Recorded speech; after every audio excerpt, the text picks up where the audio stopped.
Good morning.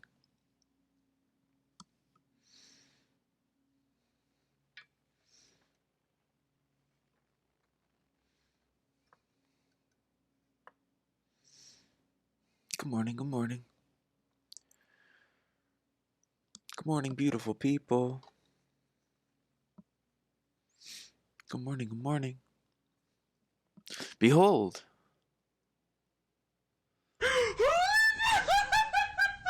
Nerdifer.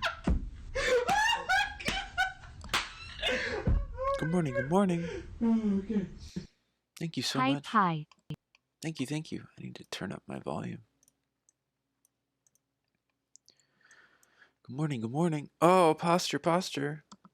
Posture, posture, posture.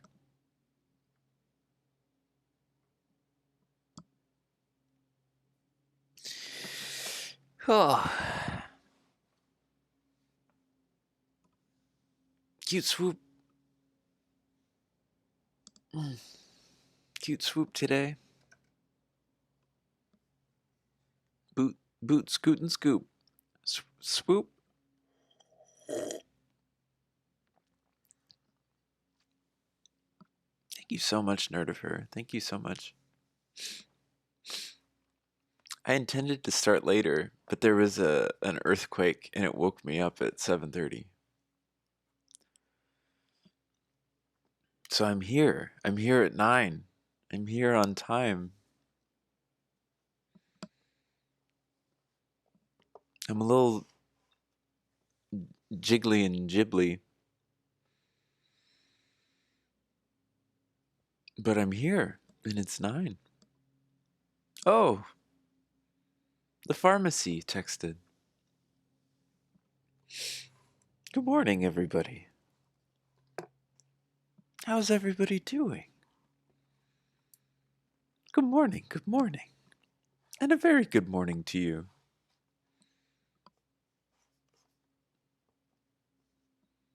Just as you had to log on to a meeting. Gosh, that was like at 7:30. They've got you going into meetings at 7:30? What are they, monsters? Are they monsters? Terrified of earthquakes. It certainly brings people to attention. You gotta text all my family and friends to see if they felt it, yeah. Yeah. I reached over for my phone and went to Twitter. People were like, yep. Yep. It was a rumbler. It was a real jumbly rumbler. I had kind of a tummy ache last night, so it was kind of nice to get my jammies rambled. It felt like it was an extension of my indigestion.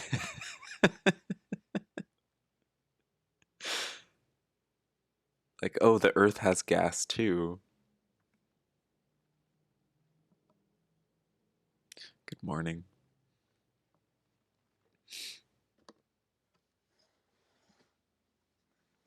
It's beautiful. Well, better start shuffling. I've got therapy. I've got group on Thursdays. Y'all know my schedule.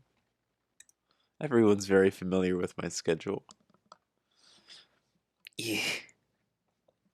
I feel comfy today, chat. I'm a little hunched over. I'm a little bog goblin. I'm a little frog. Frog hopping bog goblin. You know it's time to get down when the frog hopping bog goblin comes to town. You know what I'm saying, chat? God, am I still stoned? I guess so.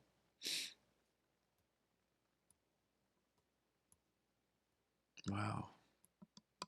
This is it. Right here. No, I've got so many more cards to shuffle. But isn't this lovely? It's just nice to look at this. Is that Sip? Do we have a sip in here? Do we have an Amelia after lunch? Now, I'm about to make a joke, but can I call you Amelia before lunch? Because I just woke up and I feel like a little frog hopping hobgoblin hopping on into town.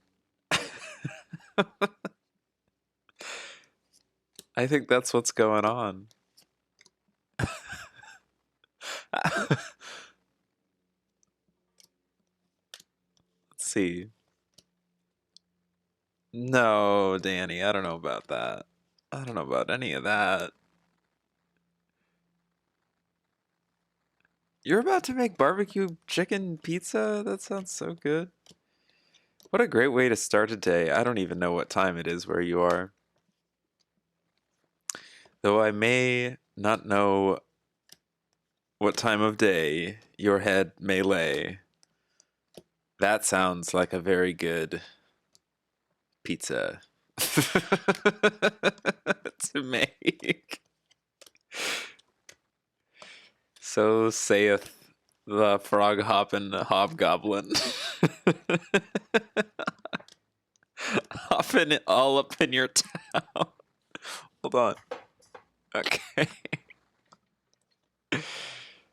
This is good. These are good vibes for this reading, chat. This is very important. Silliness is mandated. I've never mandated. I tried once, but he said he didn't want to be an experimentation to me. So I still haven't really mandated. He wound up actually on an HBO show like a few months ago. It was startling to see him on television. And it was funny because I was house sitting and I was eating pizza. I was probably eating pizza with some sort of, well, it was like cauliflower. Anywho, let's look at this.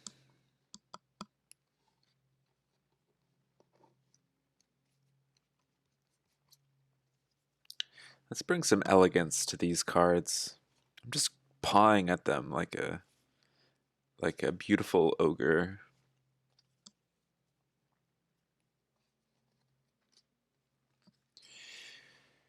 Well, I didn't say any names. Yes. I have such a crush on Ogre Fiona. I love how that movie is like, oh, she turned into the ogre. I'm afraid. Turns out, chat, spoiler alert, Fiona is gorgeous as an ogre. So I don't know what that movie, was trying to say before it helped us all realize how beautiful we all are all the time. Hey, Bedroom Punk. Thank you so much for the raid, Naomi. It's good to see you. I feel like a stout little frog hopping hobgoblin this morning, and I'm hopping into your town to say hello. Hello. Hello. Yes. All right. Speaking of which, let me shuffle these cards. I put a bunch of decks in this. I put 4 decks, 4 piles into these, so it's going to be a little different from how I normally shuffle. That's exciting. We love difference, chat. We love variety. It's the spice of the stew. A little hobgoblin. Good morning, Recreamy. Yeah, I'm a little frog hopping hobgoblin. That's what I am. All right, this seems significant. What else do we have here? What's going on? Let's do it in front of the camera so there's no tricks being had. This feels significant.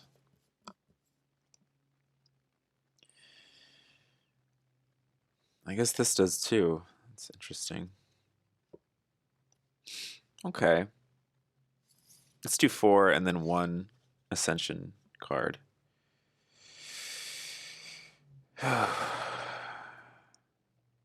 Hmm.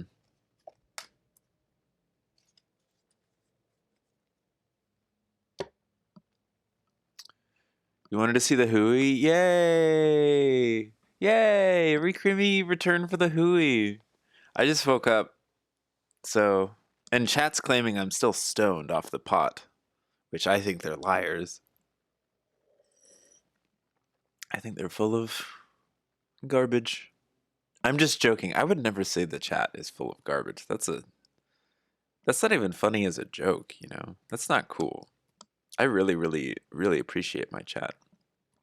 Well, most of them. Pronouncing it like Huey. Pronouncing Hugh like Huey.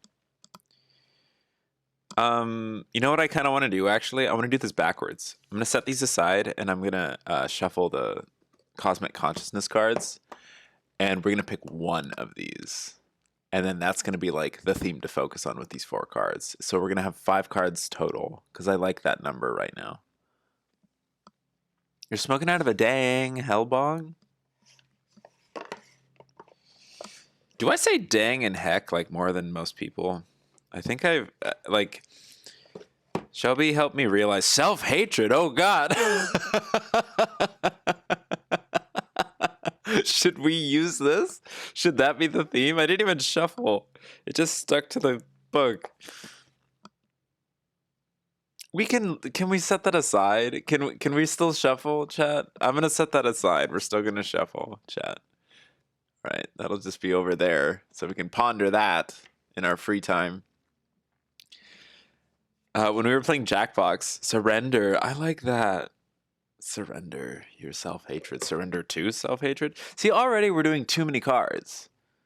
Doing too many cards. What up, Black Ultron? Ultron? What up, Oldtron? It's good to see you, Voltron. I haven't seen you in a long time. I just woke up. I'm a little frog hopping hobgoblin.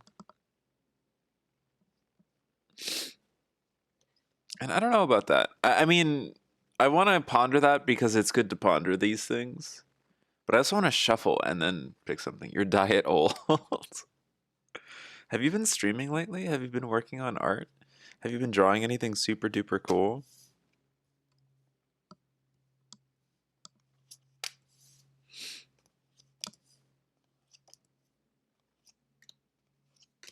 It's going to be a bit of a messy improvisation.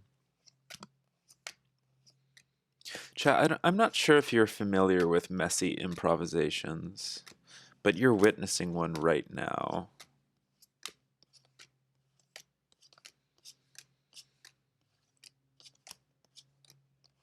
Anyone resonating with the self-hatred card? Now that's an Orion card, so that means you'd be focusing on releasing it. Because it says the word releasing below it. I'm not making any of this up. Bork, bork. Good morning, Yonkler. Focusing on releasing it right now. Well, I sure hope it comes out smooth. It feels like we're going to be focusing on the self-hatred card, but I'd really like to just get messy. Something else in here wants to talk. It's like all up in there. All up in them guts. Sorry, chat. I think it's this card. Divinity. Woo! Sheesh. Alright, there we go. That's good enough for disco. Let's elegantly put the cards back together. You can never be too slow with a shuffle, chat. It's very important to have a sense of grace and divinity. Sorry, stoners. It's self-hatred time. Well, let's go. Let's dive into it. That's good. I think divinity is a good complement to that. I think it can be divine to explore one's own self-hatred. I think that can easily be like the part of the journey. You know, we're here. We have to reckon with ourselves. We've got egos anchoring us into this like physical density and so forth. And with that comes like a lot of self-awareness, and that can cause anxiety, doubt, depression, doop-de-doos and don't-de-don'ts, humpty-dumpties and flibberty-gibbets. What the hell is going on? Welcome. Good morning, Recreamy.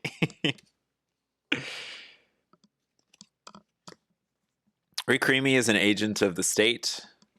They've been sent here to shut my stream down. They're just here to supervise. They're from the district, and they're just going to stand in the back of the classroom and take notes on a clipboard while I keep nervously looking up. You can't say you got to go sit and sulk. Well, there you go. Let's think about self-hatred for a second. We're going to start with that. But guess what? Guess what, chat? Guess what?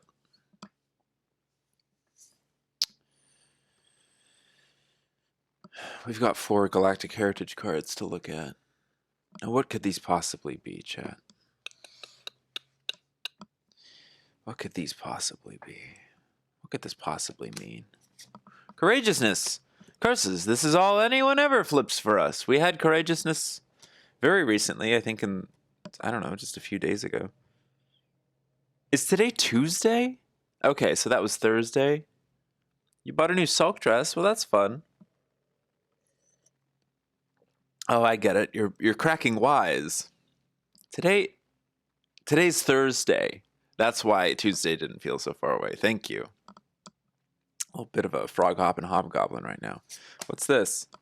Everything's upside down. Balanced relationships. Okay, well that makes sense.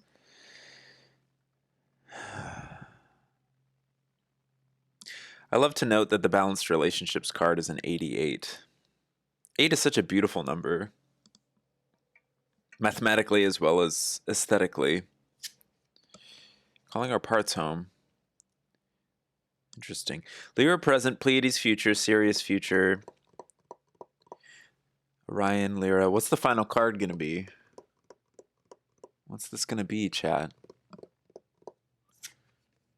Single-minded focus. Interesting. Wow. I want to read about self-hatred for a second.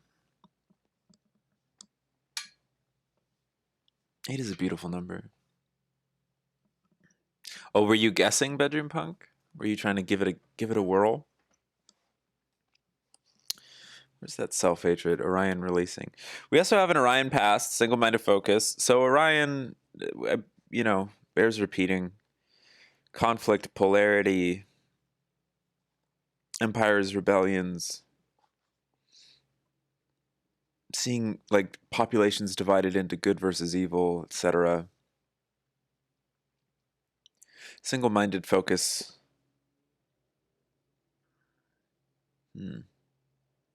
I have to digest this for a bit.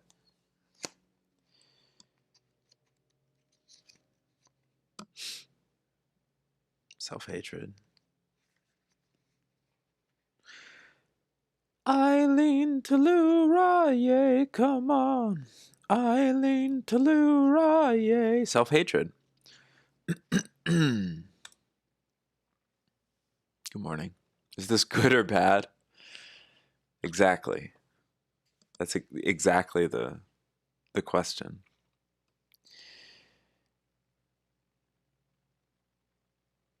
I would say no. I wouldn't even say yes. You know how a lot of times when somebody asks like a binary question and someone will draw attention to that by answering just the word yes? I will draw attention to that just by answering with the word no. Self-hatred. I am amplifying my self-love, which impacts all life. That's the affirmation. These have little affirmations. I am amplifying my self-love, which impacts all life. Yes, indeed. I'm a big believer that self-love ripples out, has a tangible ripple effect, not only to those in our lives, but those who we may not ever come in contact with, just because we share the same energetic space on the planet. Self-hatred. I am amplifying my self-love, which impacts all life. While you may not be feeling self-hatred, or you may be, some of us here, the silk dress wearers. It represents many less extreme emotions. Let me read that again. That's a hard sentence. While you may not be feeling self-hatred, it represents many less extreme emotions. The Orions know it can be helpful to heal the most extreme of an emotional path to clear it to a fuller depth. So that's why we're focusing on such an extreme sounding phrase like self-hatred instead of something like that might feel a little nicer, I guess. As you are growing up, you are interacting subconsciously with the emotions, intent, and moods of those around you. Self-hatred, or less extreme versions, is a reaction to judgments and hurtful energy from others that imprint you. Self-hatred can be so painful that many block the experience of it with addiction or avoidance. Anyone else having a nice sip of coffee this morning? Just going to avoid that by imbibing in this vice. You've pulled this card to help you increase your self-love. Well, isn't that something to celebrate, chat? Telu Ra Ye. Do not worry about whether or not you are feeling self-hatred. It is the extreme of related emotions. Release any experiences that taught you that you were less than a wonderful, perfect expression of life, cherished in every moment and choice. Anything less than purely divine, chat. That's all I'm here to do. That's all that these cards are here to do. It's like, why don't I feel divine? And then just sort of crawling back up to some sort of awareness of divinity. Avoidance, huh?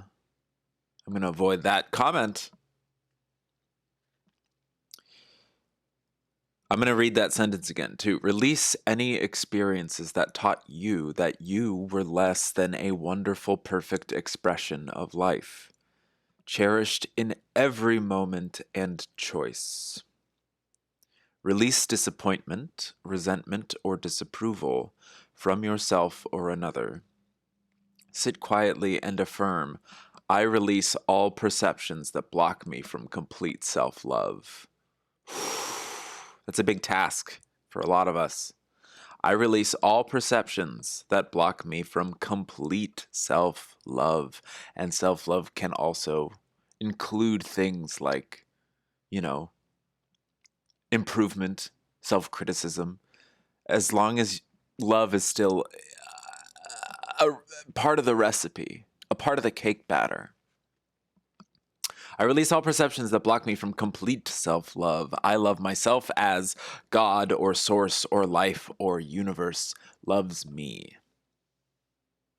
The light language is opening you to more self-love so that the infinite wellspring of creation envelops your experience. This is the light language. It's the Orion. They have these cool golden scribbles.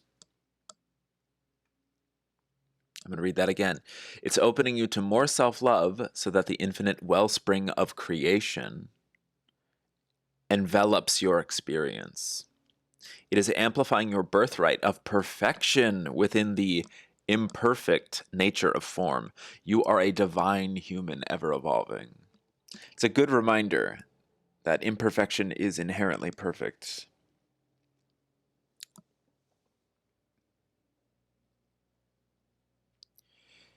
There are bullet points to read about, and here they are. Appreciate your past as beneficial to your compassion and courage. Anything that was a mistake or a regret can be appreciated as beneficial to your compassion and courage. These are not always the easiest of tasks, but they are doable. That's what I want to sleepily imbue my words with. View yourself and others as Source views you, inherently perfect and ever-changing. When I reference Source or the Source or whatever, does that trigger anybody? Would we like to explore the concept of Source or consciousness or the Big Bang with intentions.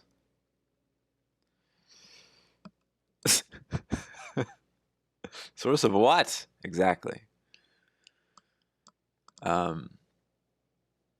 Source, generally in metaphysical texts and so forth, is referring to like the source of consciousness, the beginning. If one was to think of the birth and expansion of consciousness, the universe, etc., as a linear story with a beginning and a middle and an end, etc., that cycles around. I mean, it's almost impossible to see it as linear because inherently there's a breadth to the nature of existence that goes in and out and in and out, and it infinitely cycles, and that's very hard to comprehend as human beings who live in linear time with limited lifespans in a physical density.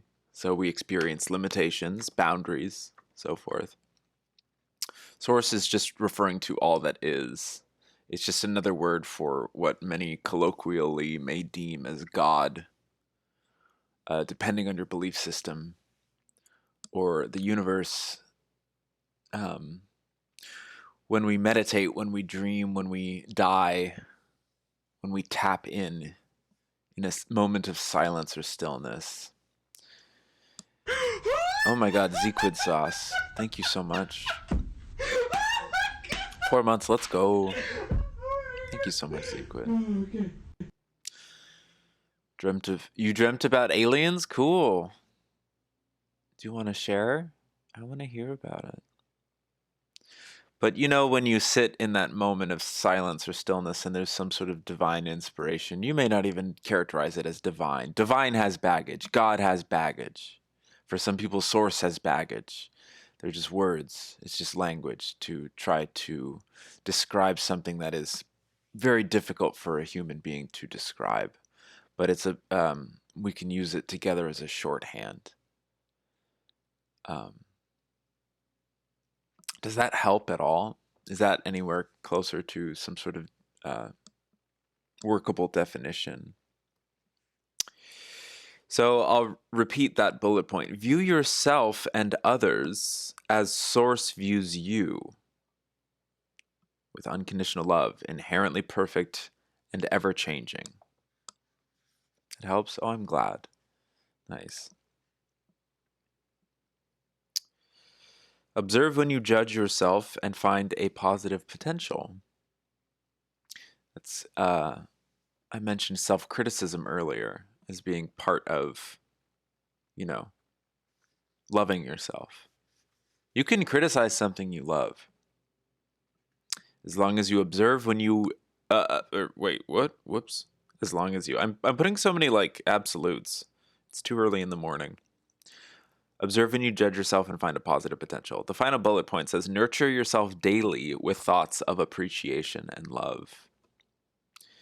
It could be hard to do. It's hard to water our own gardens sometimes. But it's right there. It's right under our noses. We forget to water our own selves.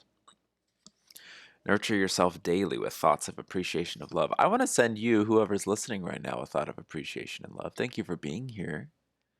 Thank you for putting a little bit of your day into this stream. It's a pretty weird one. Thank you for trusting your ears with my words and your souls with my energy. I want to leave Divinity for the final. I want to go into the Galactic Heritage cards now. We started with Courageousness. That's a Lyran card. It's going to talk about lions. It's going to talk about true courageousness, which I can't remember how it defines that, so it'll be fun to return to the book. You're glad Naomi brought you here? Well, that's kind. Thank you. I'm glad you're here too. Secret Sauce says, I asked some aliens that kind of seemed kind of neutral, low vibe, what kind of person they would like to have as a friend on their team if there was no threats. And they kind of didn't answer, but they told me about a dude that likes to lace your dreams. Interesting. That's cool. What did they look like? Do you remember? Was there a clear, like, physical definition? Thank you for that tuning fork sound. Courageousness. Were you courageous in the dream? 15.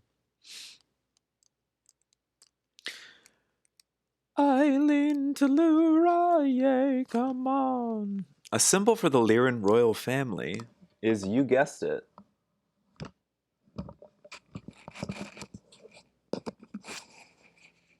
a lion. Lions are often equated with courage. One of the most admirable qualities of Lyrans is their immense courage in the face of adversity. The human race shares this quality as part of our Lyran heritage. There is great courage in the human heart, and this card asks you to tap into that courage, which goes as far back as your Lyran forefathers. As I read about these cards, there's going to be a lot of mention of like star civilizations and galactic populations and histories and things, and you don't have to believe in any of it. It's not necessary. It can be taken as like a mythology of archetypes, etc. Turkish lira, lira. Now, is that the instrument? There's a beautiful book called The Prism of Lyra that deals with a sort of like galactic history of human consciousness. As with anything else, you can take it or leave it, etc. Whatever works. It's information.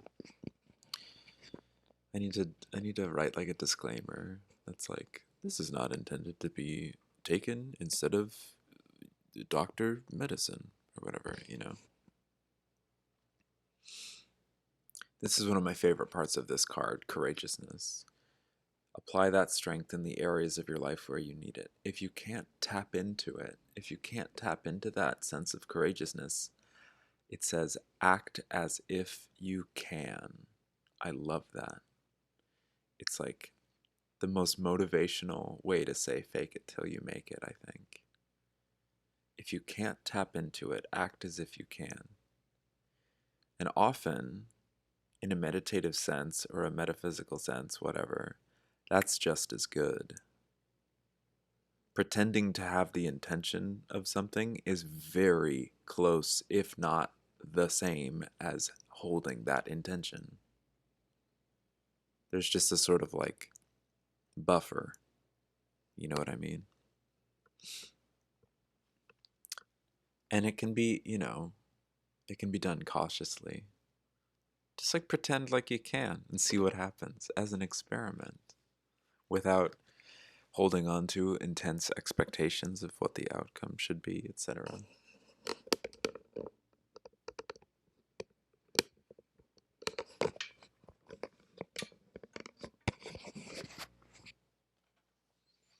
Naomi. They talked about a Naomi. I'm not completely wrong, but at least they said something about that person being their daughter's mom. Interesting. But their mom's mom. Interesting. Yeah. Dreams are a lot.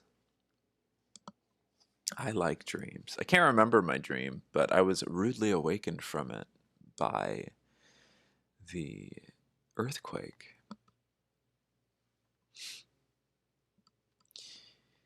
Act as if you can. In doing so, your ancient Lyran memory will reawaken to give you the strength that you need. Then, of course, it talks about distinguishing between courageousness and foolhardiness. Courage doesn't mean pushing against all obstacles to create what you want. True courage isn't ego-based. So was my brother, Recreamy. My brother called my mom and was like, I've never... Like, the toilet paper holder has never spun so fast. He's a very poop-based human being. It's very funny that he was on the toilet.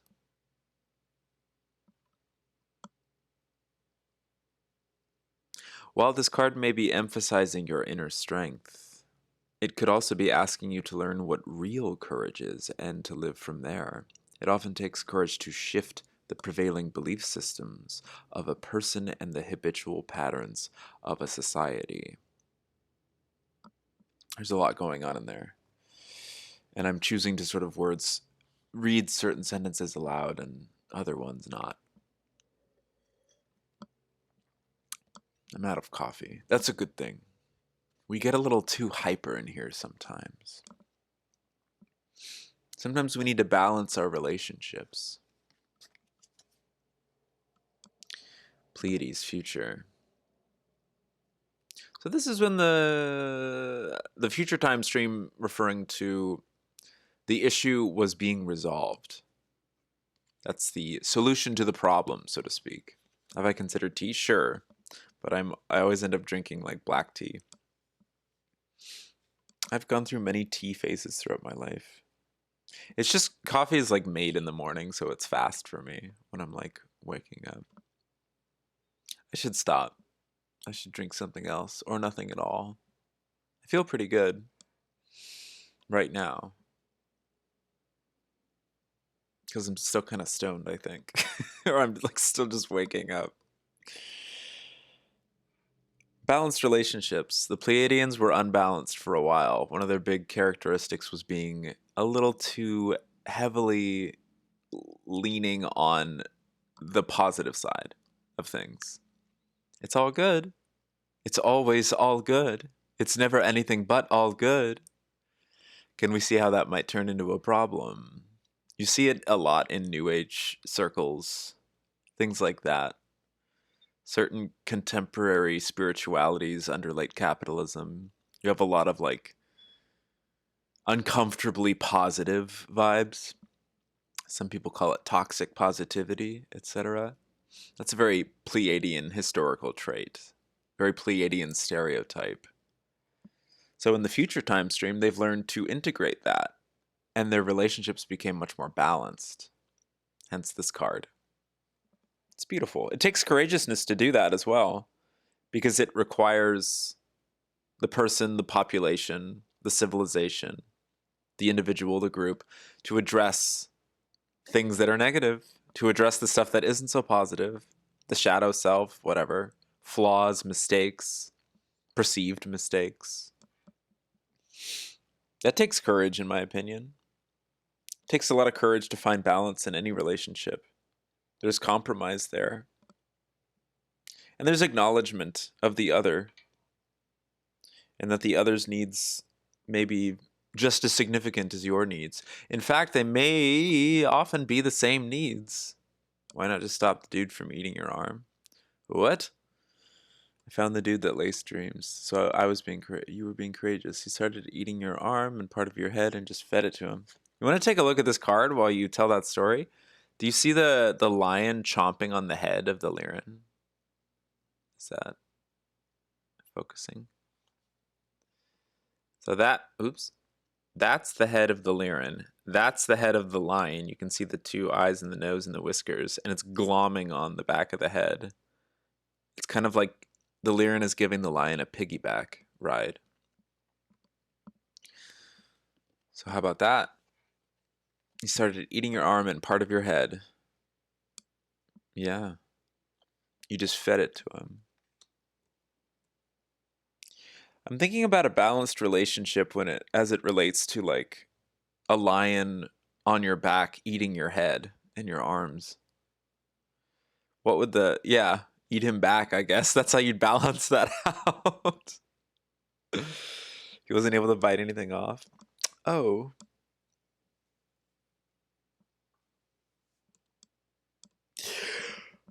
Holy mother of goodness. Let's read about balanced relationships while we contemplate Siegfried's dream. 88. The challenges in human relationships happen from expectation. We were talking about that a little bit with self-hatred. We expect our partners to become who we want them to be, rather than allowing them to be who they are naturally. That rhymed. This allowing them to be, this card, suggests that it is time to take an honest look at the relationships in your life and your expectations. Can you be 100% present as a friend, family member, or partner without expectation. That can be a tough one. Those who we love, we often set up high expectations. We don't want them to do or say anything that we might not understand or agree with.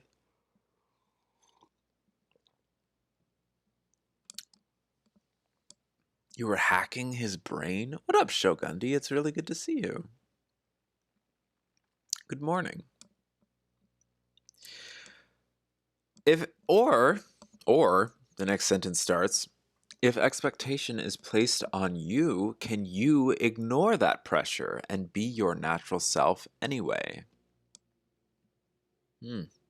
This card points to a karmic pattern ready to be released, and this future Pleiadian energy can assist you. I'm going to skim through the commentary. Talking about how interpersonal relationships are fully balanced in this time stream. Again, referring to the future. Something to strive for, I guess. You like these cosmic cards? They're cool. They're fun. They have cool art. Let me just throw this. I edited this command finally to include the new deck.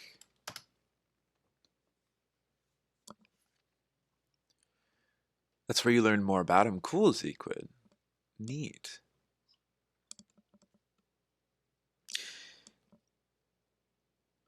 Relationships are also used as a way to balance karma, but this means that relationships on Earth often contain a lot of pain and suffering. This is mostly because humans don't feel complete, which is an illusion. But it's, we want a journey. I want a journey. I want something to strive for and improve toward. However, every step of that journey, I'm already inherently complete. And, you guessed it, divine.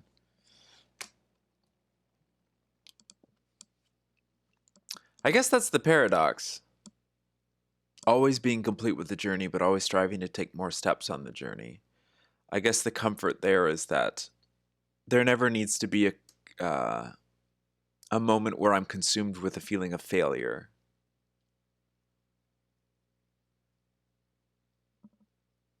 Never say never. The paradox of completeness and growth. Yes, exactly, Bedroom Punk.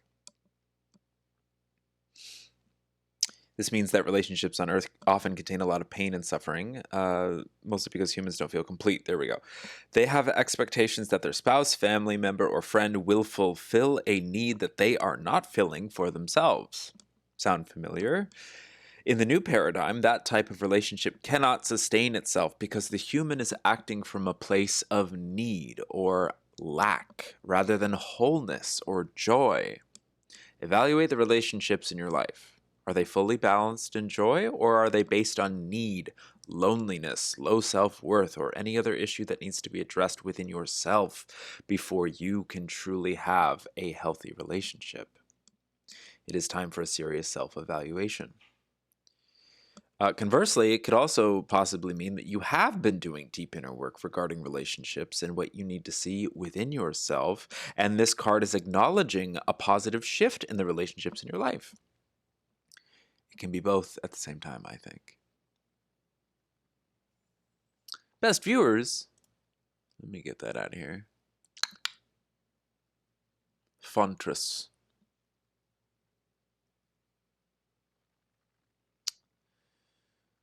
Fontress. Just because we're complete doesn't mean we stop growing. Exactly. The only thing that never changes is constant change.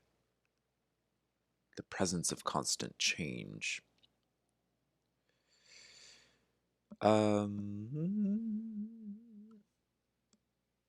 This card requires you to be very honest in your self-evaluation, no matter where you are on the spectrum.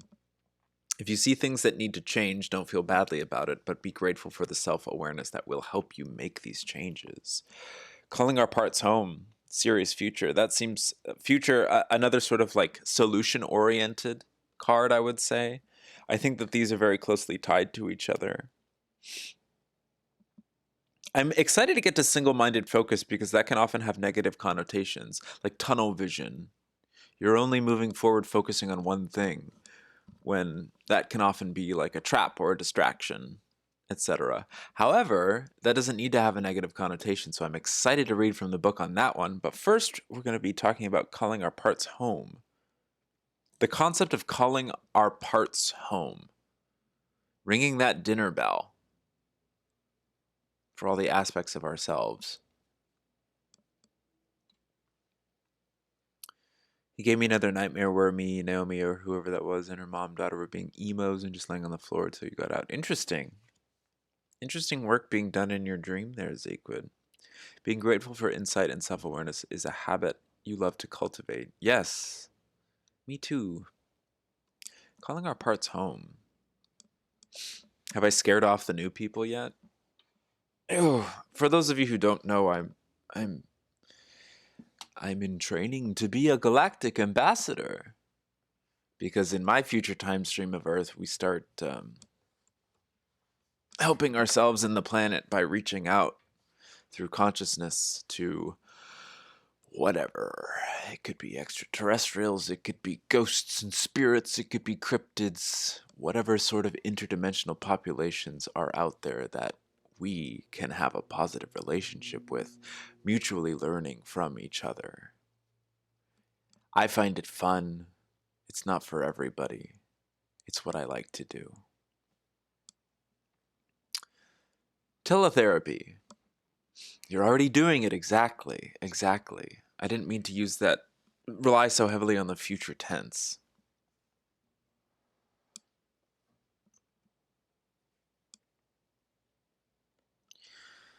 That's the work that I care about while I'm alive. I don't know. I like doing these streams.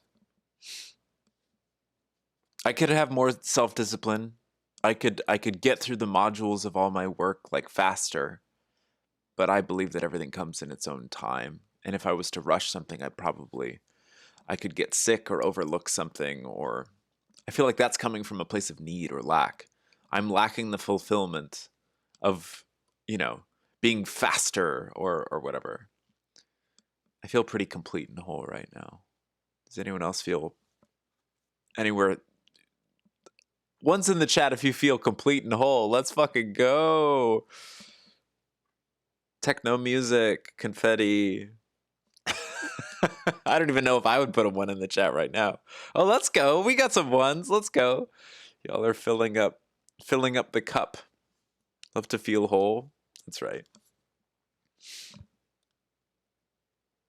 Thank you, Nerdifer. And likewise, I like to think that anybody who's even remotely interested in anything like this is inherently a part of the the great movement toward,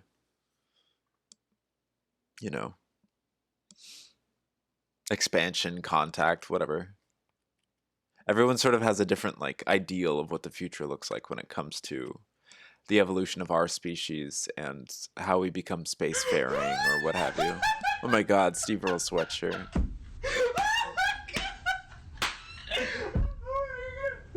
Okay. Bludgelaware. Thank you so much, Steve. 33 months. That's fun. That's a fun number. That's a fun number. Very good morning, and thank you so much for the resub. That's pretty nice. Zequid says, I actually don't have an ideal about the future. That's a pretty safe bet. Something that I try to reiterate a lot whenever I set the category of streams like this to tarot, you'll notice that it's just chatting. I don't have it set on tarot because I got kind of tired of people calling this a tarot stream, I guess, because these aren't tarot cards. They're divination decks, so they're used very similarly. They're very similar modalities. But also, people seek out fortune telling, I think, when they come to tarot streams. Like, first-time chatters come in, immediately, slam their ticket on the table, and they're like, why doesn't the girl at work like me back? Or when am I going to end up having children? Or, When is a duffel bag with $1 million about to fall out of a plane into my backyard or something? And I'm just like, that's not how this works. I could pretend that this is how that works, but I would not feel honest in doing so. And so I'm not going to do that. We make our own futures from where I'm standing. I can't sit here and tell you your future. What I like about these cards is that they can offer some sort of insight and guidance for the individual to decide their future for themselves. See what sort of steps forward might light up in their mind, what sort of inspiration comes to them as we talk about these themes and archetypes. But I can't be like, you need to go outside at 8:47 a.m. and you're going to fall in love with the mail carrier. I can't do that. That being said, I just came up with that off the dome. So what time is it? If anyone is in a time zone where it's about to be 8:47 a.m., which no one is because it's 9:55 on the West Coast, maybe in Hawaii, but it's still, how many hours? It doesn't matter. I'm still waking up, chat. Let's call our parts home. Let's bring it in, chat. Let's focus. I need to focus. Zequid says, I was reading cards for people in a blue tent with stars on the outside, just read for a lot of kids for free and had to explain that to all the parents that I don't read the future. Exactly. I think it's also a big insecurity for a lot of people, or it's very controversial because it reminds people of giving up one's free will. Like, I don't believe in destiny. I want to have control over my life. I want to be able to exercise agency. I don't want to go to some super hot fortune teller who tells me my future, because then you feel locked in, and you're like, oh, I'm destined, I'm doomed, even if it's scary. No. Every billionth of a fraction of a millisecond, we have infinite doors to infinite universes, and we choose those doors, like in Monsters Inc. Monsters Inc. Monsters Incorporated? Does anyone call it Monsters Incorporated? Like in the Pixar film Monsters Incorporated, at any fraction of a second, we have infinite options to open infinite doors into infinite parallel realities, and it's up to us which doorknob we jiggle. It's up to us. That's where the free will and destiny intertwangle, in my opinion. Somebody asked me, do you believe in free will or destiny? I say yes to both. I believe them to be inherently cosmically intertwangled. But that's just me. No one has to share my beliefs exactly. It helps me with my modalities, though. That's an understanding that I think helps me. I was reading cards for... I already read that. I'd like to get one of those aura photos or paintings. So would I, Nerdiverse, so badly. Has anyone here had that done? Good question. Hype to give people their freedom back. Yes, exactly. I think we give it up ourselves. We allow something to take it from us emotionally, mentally, what have you, and then we live our lives with the belief that it's been taken from us. I do that all the time. That's why I'm saying it out loud, to remind myself that I have power, I have agency, I have choice.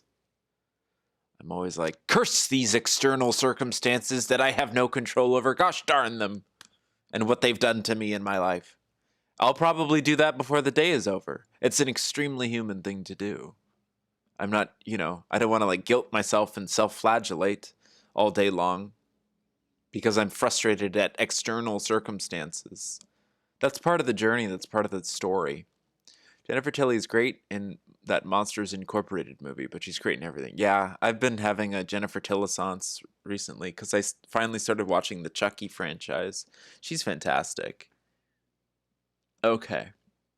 Perfect. I just got some news that I was kind of hoping for. I need to raise some money quickly. That was a weird... I just got a text and I'm just like, I need to like rob a bank. In Minecraft, I just got a notification that means I'm more free to visit friends who are visiting TwitchCon. Because I thought I was going to have a job those days where that would keep me out of San Diego, but I actually just got freed up from that job just literally now. Do you like my vocal fry today, chat? I do. Um, that's so interesting. Lacing your dreams. Do you mean like a substance, like lacing a joint or something? It also makes me think of shoelaces or doilies. Calling our parts home, number 92.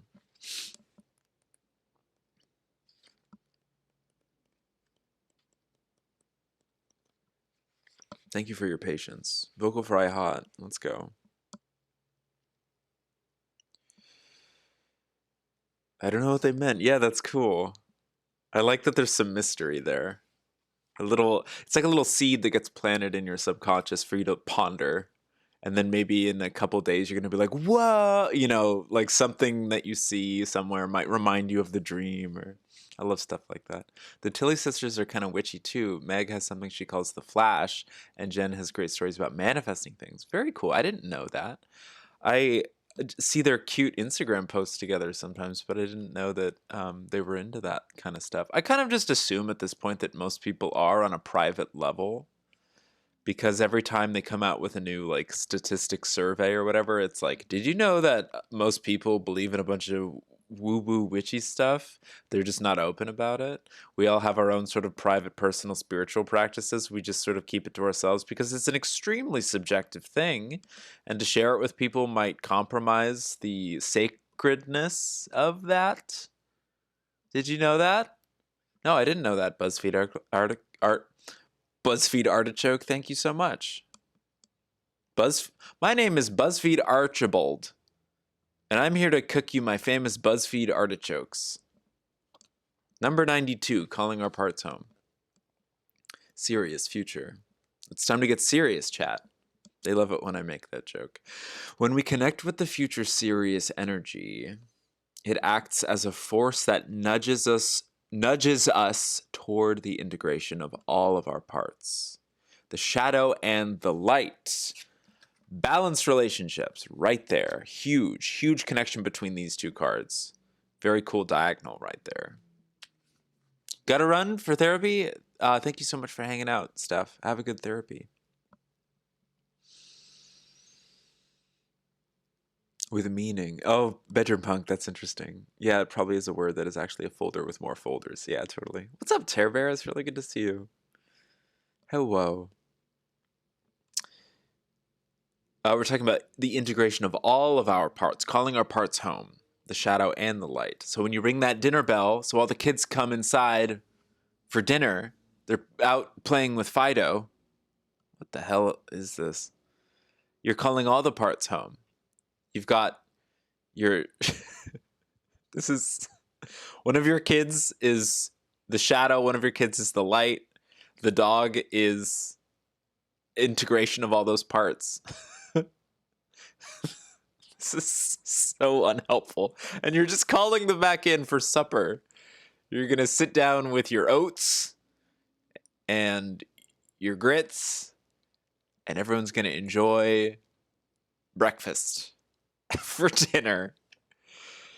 Whew. If you have had lifetimes of deep polarity and struggle, which I know a lot of us have because we're human beings incarnated on present Earth, if you have had lifetimes of deep polarity and struggle, this serious energy can provide a profound healing if you allow yourself to embrace all parts of you, even those you don't want to see. Take a quiet moment and visualize the star Sirius. It's a beautiful star.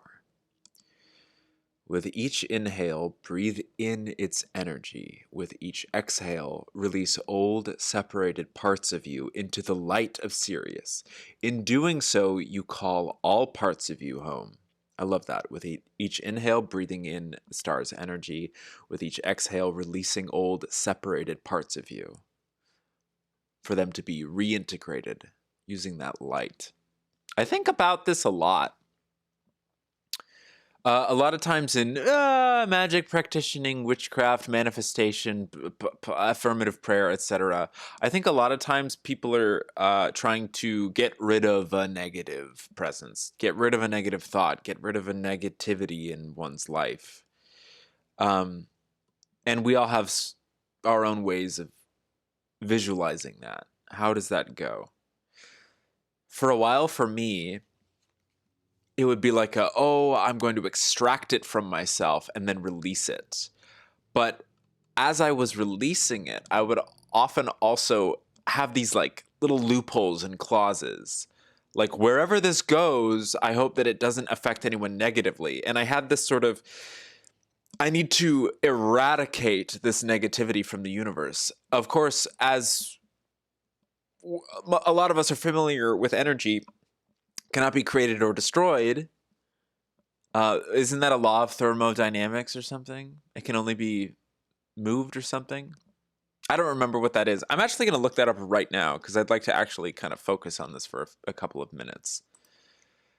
So, for a while, I was trying to eradicate negative energy. Like, you see it sometimes, I think, with like certain. I've talked about this before. Like, a certain amateur or limited perspective of energy work. Like, I'm trying to eradicate the negativity. I think that adds a negativity to the practice. I think that it can be sent wherever it is needed most. Someone out there needs that negativity to learn some sort of lesson in their life. Some soul, some journey, some story will be receptive to that negativity. We've described it as negativity, but to them it could be a positivity. To them, it could be this beautiful chapter of their life where they learn to overcome some sort of adversity, etc.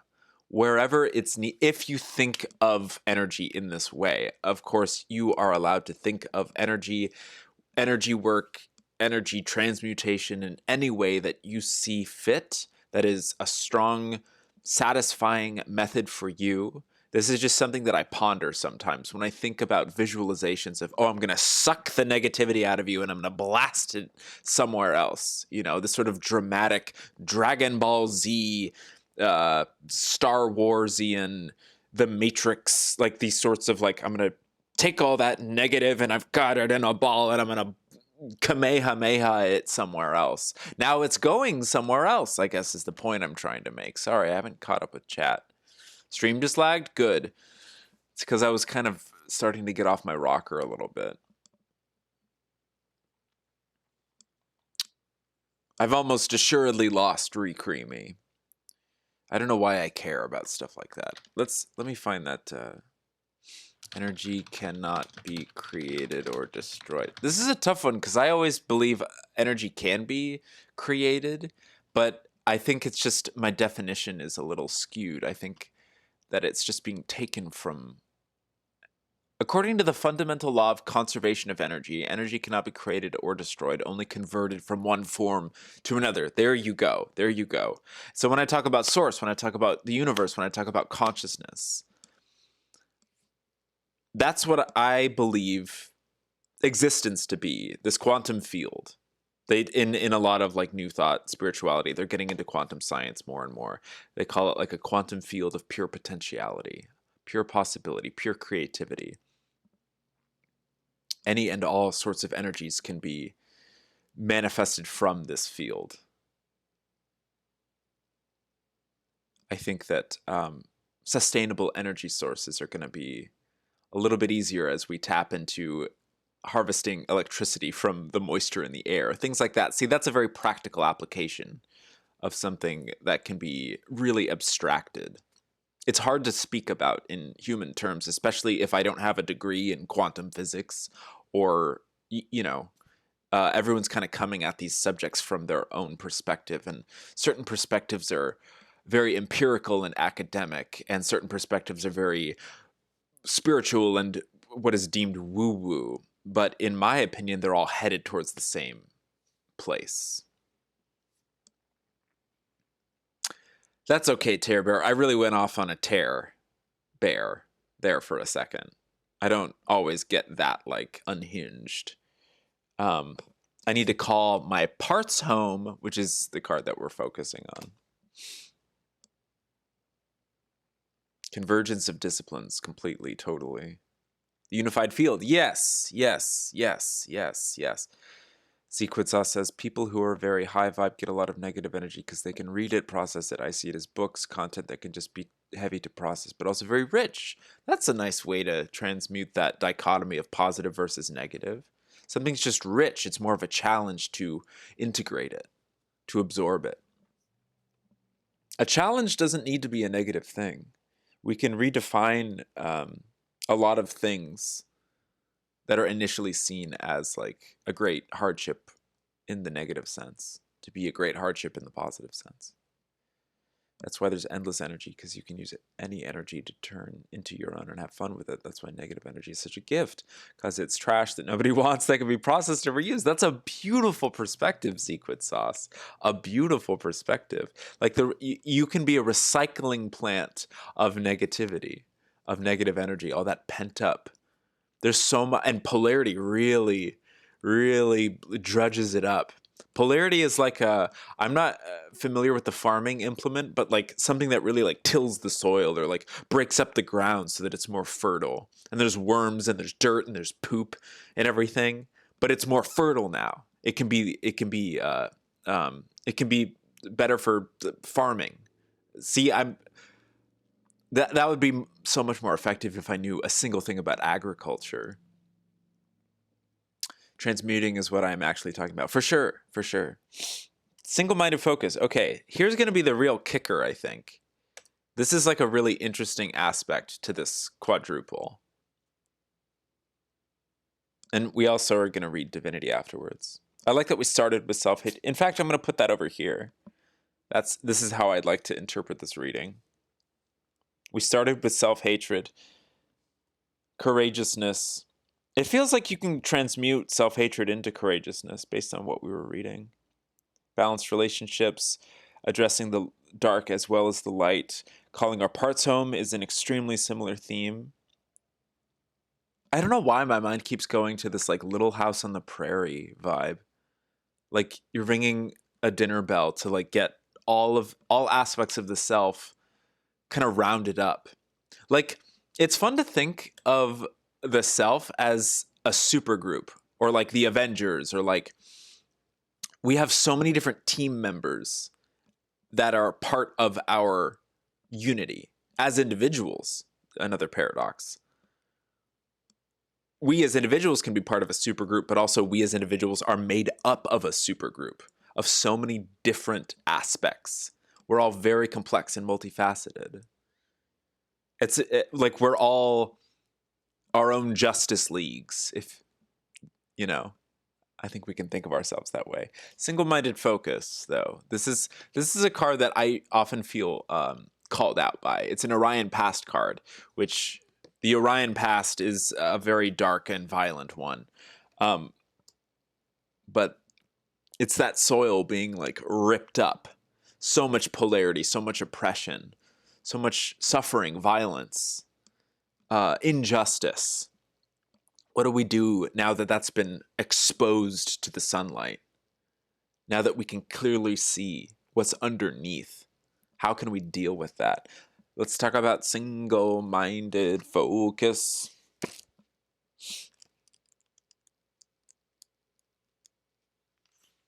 DID is interesting. Yeah. Certain diagnoses come up interestingly in certain channeled materials, which is not to be taken too seriously if you do not want to do that. Channeled information is never intended to be a replacement for whatever mode of medicine you are most comfortable with. This is not meant to replace your therapy or your doctor or whatever. It's just a supplement. There's my disclaimer for the day. Single-minded focus. Those who water.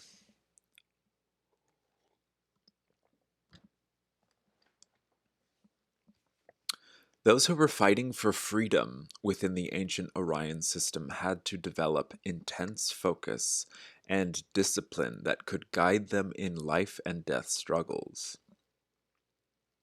I imagine that would be necessary if you were a career freedom fighter. For many, this led to a spiritual mastery that is similar to what we see today in martial arts masters and monks. You have had this experience in your ancient past and still possess this skill of intense focus. But the question is, on what do you habitually put your focus? This card suggests that you should choose to focus your energy wisely. Choose to remove focus from negative self-talk and use your ability instead for a spiritual evolution. So a single-minded focus could be extreme discipline, a mastery of a skill. But what are we choosing to master? Are we choosing to master positive? Are we choosing to master negative? Or do we have the option? Monster CC, thank you so much. Okay. Kids today would rather play Crash Bandicoot than wear a zoot suit. That's right. You call them out, Monster CC. Thank you so much for 38 months. Gosh, I appreciate you. Jeez, thank you so much. Much love. Single-minded focus, discipline, mastery. Choosing to master a negative aspect, choosing to master a positive aspect, or choosing to master a balancing of positive and negative aspects. That's a fun route to take. That's a fun option to consider. Ooh. Because it's not just limited to one or the other. A discipline, a single-minded focus can include a grouping. Now that is that opened me up just now in a way that I wasn't expecting. That was really nice. I also love that we had self-hatred and divinity, which could be set up as a dichotomy if we wanted it to. Self-hatred being of like this negative understanding of the self, divinity being this positive understanding of the self. This is another great example, in my opinion, of why unconditional love inherently wins, or the positive, quote unquote, generally wins out over the negative, quote unquote, which is a little slippery. But divinity can include self-hatred. Self-hatred doesn't it includes divinity, but it's in there because it's hidden there because divinity is inherent. It's like how people set up fear versus love, like in Donnie Darko. Which is it? Is it fear? Is it love? Well, fear is encompassed by love. Love includes fear. Does fear include love? Arguably. But I think from a cosmic perspective, everything is unconditional love. So any sort of illusion of self-hatred, any sort of illusion of negativity, same thing with the illusion of positivity. They're both extremes on a spectrum. It's all love, I guess, is the argument I'm trying to put forth. Single-minded focus, becoming the fulcrum of the seesaw, a single point of balance. We're here to choose or choose to not. Not making a choice is a choice. It's all valid, quite literally. I'm going to read a little bit of the commentary. This card connects with the Vegans. The Vegans being great spiritual masters. We're talking about the Orions who were like monks and martial arts masters with this single-minded focus, that discipline and mastery. The Vegans, whose teaching of Vegan mysticism created a foundation in Orion that could be used for positive or negative purposes. So there's already a call to action for balance there. We also see how this intense mental focus was played out within another species seeded from Vega, the Zetas, or the Greys, if you're familiar with that umbrella term. with their emphasis on logic, reason, and mental ability during their most ancient and dark era. Single-minded focus can be a positive or negative attribute. In these dark times of Orion, we're talking about the past here, so the times were dark. In these dark times of Orion, it was used as a positive attribute for defense and survival and for enduring challenging times. The freedom fighters, that narrative again. It was also used as a negative attribute in the form of psychic warfare. Oh, like you can think of like the Sith and the Jedi. If this card appears in your reading, the message depends on your situation and the surrounding cards. It could be pointing to a past life in Orion when you had this ability. It could also be telling you to develop more mental discipline in this life now, or to let go of too much single-minded focus that is keeping you stuck in your life. It requires you to go within, like most of these cards do, and look at yourself clearly. Too much of anything is not a good thing. Use the skill when and where appropriate, but remember that the power lies in walking a middle road.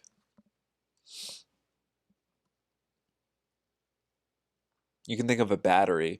I love just examples in practical everyday life that involve the blending or the integration of a binary.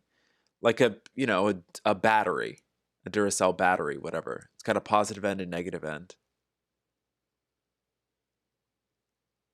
Oh shit, I just realized I don't really understand batteries. I was about to say something like, but it takes both poles to generate the electricity. And it does. I guess that completes a circuit. I don't know how batteries work. I totally forgot how batteries work. Anyway, someone in chat knows how batteries work. And they're going to be like, wow, what a great example that Swan used about the positive and the negative ends of a battery. She's so smart. What's a zeta? From Zeta Reticuli. So these emotes in chat, like you think of the classic alien gray. The Zetas are, here's a brief history of the Zetas. So in a parallel version of our Earth, in a future time stream, there is great destruction to the planet because of an emphasis on technology over spiritual, emotional advancement. It's all logic, logic, logic, technology, technology, technology. Oh snap, we've started to pollute the planet. Thank you for that, Zequid. Oh snap, we have to move underground because of nuclear pollution and other. The planet's surface became uninhabitable over time, so they moved underground. Their heads got a little larger, their eyes got a little larger. They evolved in a different way, away from sexual reproduction, just further and further into reason, logic, away from emotion. And they found themselves at a crisis point where they saw extinction to be imminent. Oh gosh. So when we talk about the UFO phenomenon of the 1950s, 40s, that mid-century explosion of flying saucer awareness, as we were experimenting with nuclear weapons, it sent out a sort of ramification, like a sort of like beacon. And these Zetas that we're talking about were coming from a place where that had destroyed them. Reckless experimentation with nuclear weapons and focusing solely, single-minded focus solely on technological advancement at the detriment to all other aspects of the self and evolution, created this desperation for them. So they used their advanced technology to bore a hole, to tunnel through space-time itself, came into our place. That's why you see blips, etc. That's why a lot of people are like, what if aliens are actually just us from the future? Well, yes and no. When we're talking about the Zetas, when we're talking about the Greys, the abduction phenomenon, there's a mutual agreement that's been set up, which is sometimes kind of loosely toyed with because they forgot about emotions. So sometimes our abductions are really traumatic for us. We've worked on that. You'll notice that a lot of abductees lately, it's less about trauma. It's less about like penetration and extraction of DNA. It's less about nightmares, if they're remembered at all. But for a while, they were very scary because we felt like we were taken in our sleep. We felt like our DNA was being extracted. You know, you get the jokes and myths about anal probing, those sorts of things. Ultimately, it's a mutually beneficial exchange of energy and information. Whether or not you want to believe in any of this is completely up to you. This has just become my understanding of the phenomenon. I could be wrong. I'm very happily open to being wrong about all sorts of things at all sorts of times. Right now, for the purposes of like these cards, I'm going to just repeat the Zeta narrative that's been taught. There's a history there. Makes you want to replay Call of Cthulhu for sure. Yeah. The Zetas are chill. They're really just us. They just seem alien to us because they're so focused on their energy and their priorities. And we're focused on our energy and our priorities. So we see them as different, scary. We also blame them for not helping us solve our problems. You who have such advanced technology, why don't you solve our problems that are perpetuated by our emotions, etc.? There's difference there. So inevitably there's going to be opportunities to learn from each other because we kind of freak each other out. And that's fertile ground, once again, to learn. We haven't had any Zeta cards yet today. We're just focusing on these things, but it's all relevant. It's all part of the same galactic family, if you want to choose to interpret it that way. And even beyond just galactic family, on a certain metaphysical level, I like to re-emphasize that everyone is everyone, which sort of, makes things a bit incestuous. But consciousness, it's all us, I guess. It's all, everything is everything, which can get really overwhelming, I guess, from a human perspective. We're supposed to help them. They can help us. It's already been going on. Excuse me for bonking the microphone. It's already been going on. If you choose to believe in this stuff, it's chill. It's safe. Those who are involved are involved. Those who do not wish to be involved need to be involved. It's all about consent.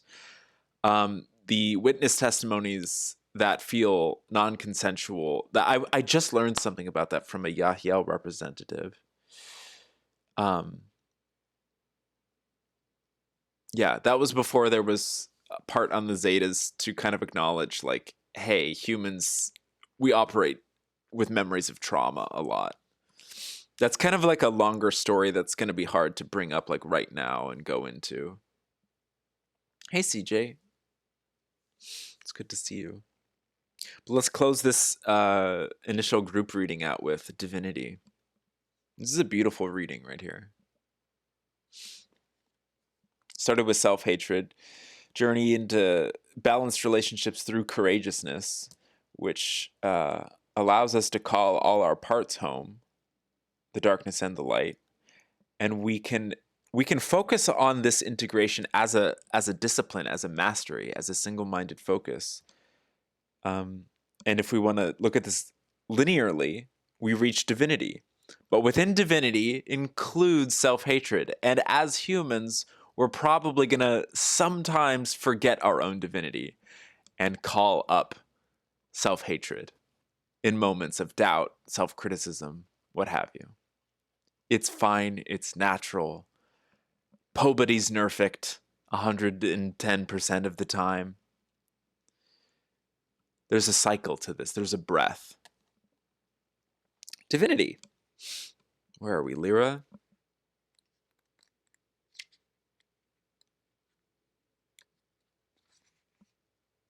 Nobody's perfect. This is a very hype reading. I'm very into this reading. I am divine. All life is divine. That's the.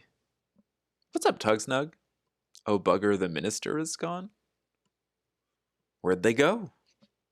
I am divine. All life is divine. Hey, Thenos, did you know that all life is divine? Even you. Getting a lot of bots these last couple of streams. That's exciting.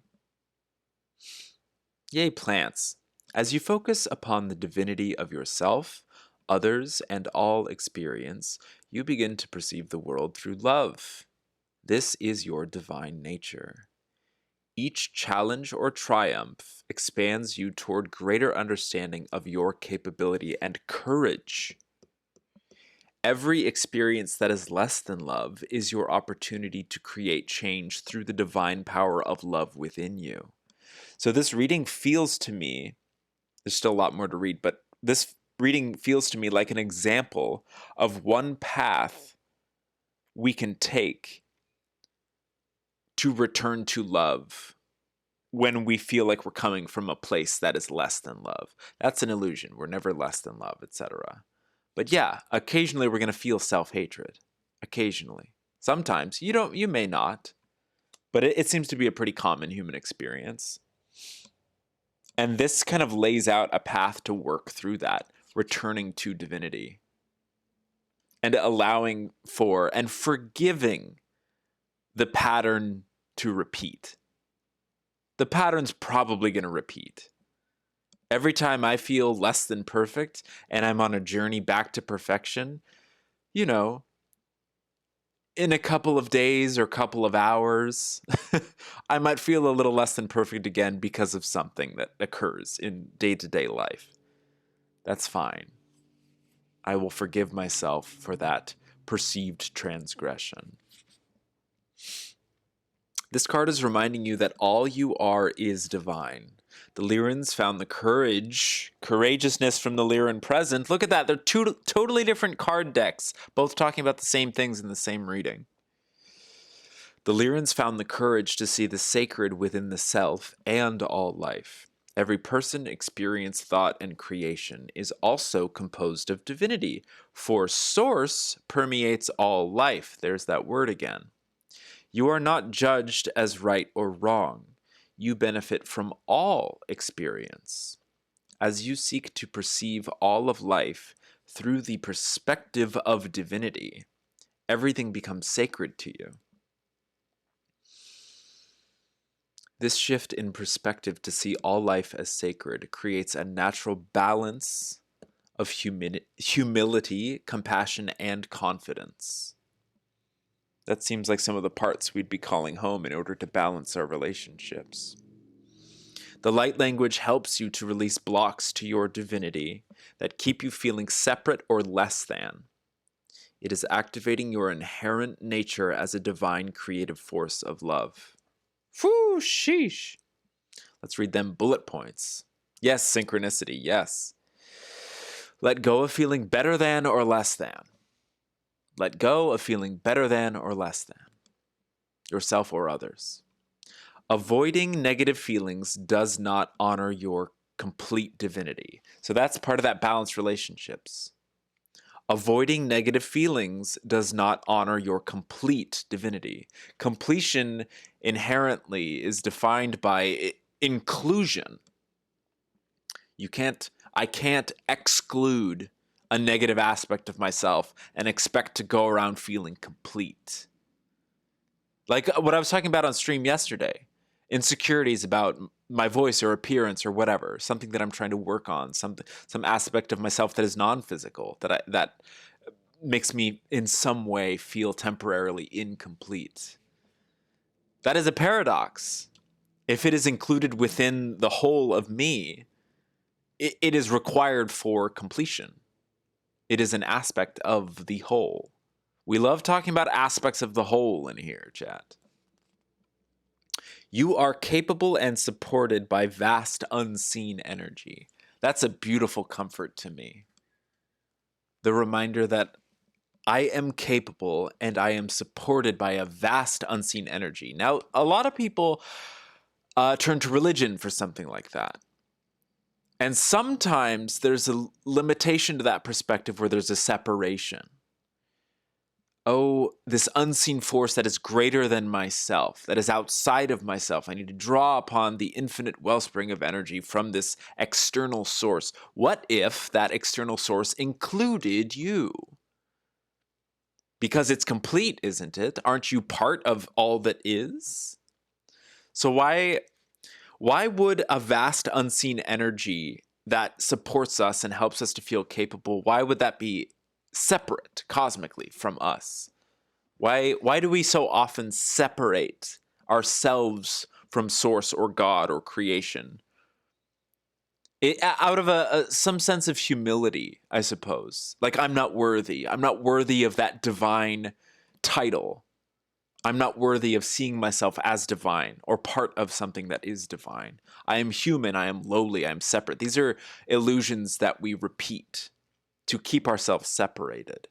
If it benefits us, so be it. We can continue to separate ourselves. I find that there is great benefit in remembering the connection and reunifying as best as we can, reintegrating as best as we can. Your divinity is inherent. You are already deserving. I love that. I love that. Again, bringing up that theme of separation. I need to earn what I deserve. Yes, sure. You are already deserving of love, of divinity. The journey is the destination, and so forth. Now, that's not to say that we should walk around entitled, but obviously we can each use our individual discernment to see where the line is between deserving and entitlement. Entitled, yeah. I didn't need to introduce that idea into the mix, but I did. It came up.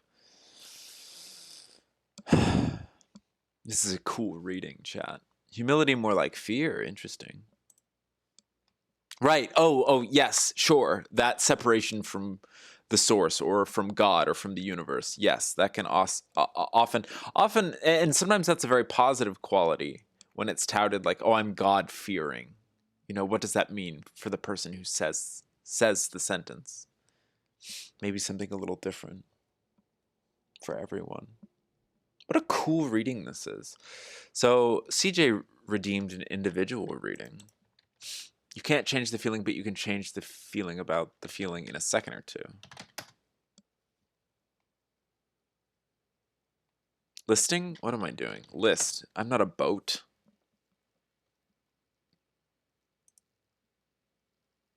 What up, Zasia? Bottom of the morning to yous. I've always found the separation and unworthiness of a higher power in religion to be a weird phenomenon. Yes, I understand. Oftentimes, a belief of separation or limitation or division is perpetuated by in order to control a group or control a population or control people. I do not want to turn this into some sort of like blanket criticism of organized religion, though. I think in recent history, and by recent I mean the last 2,000 years, I think religion has been wielded as a tool of control, and that control is perpetuated through limitation, like limiting beliefs. You're not worthy. You're less than. There's like perpetuating a hierarchy. That works for some people. But I want to shine a little bit of light on the reality that within that dynamic is inherently a dynamic of control and limitation. I think that's a big reason why nowadays there's a big push for spirituality, but there's also, it's tied up with a very popular criticism of organized religions, the ones that we are currently working with. And it's all valid. And I think as long as we do it coming from a sense of love, as opposed to I'm right, you're wrong, which inevitably leads to war. Even if you're an atheist, you're still championing your God in that scenario. as being the correct perspective. So coming from a place of love, as we integrate all these differences, as we call all these parts home, I think that that's going to make the ride a little less turbulent, make the ride a little less bumpy, a little smoother. Because we're all gifted with such individual perspectives. Can you ask what the spider chair is about? You're relatively new here, Plant Annie.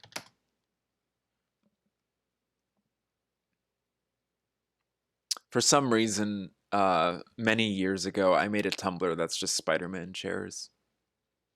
I thought the concept was funny.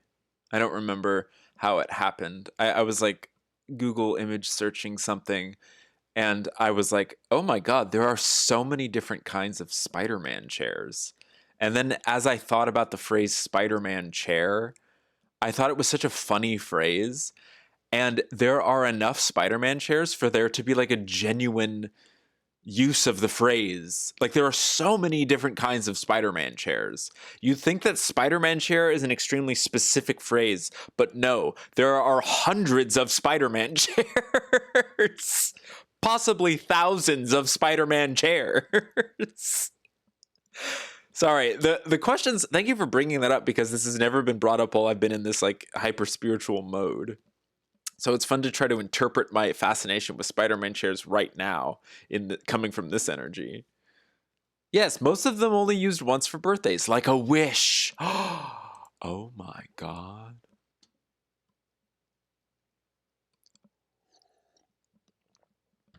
Every time you sit in a Spider-Man chair, an angel gets its wings.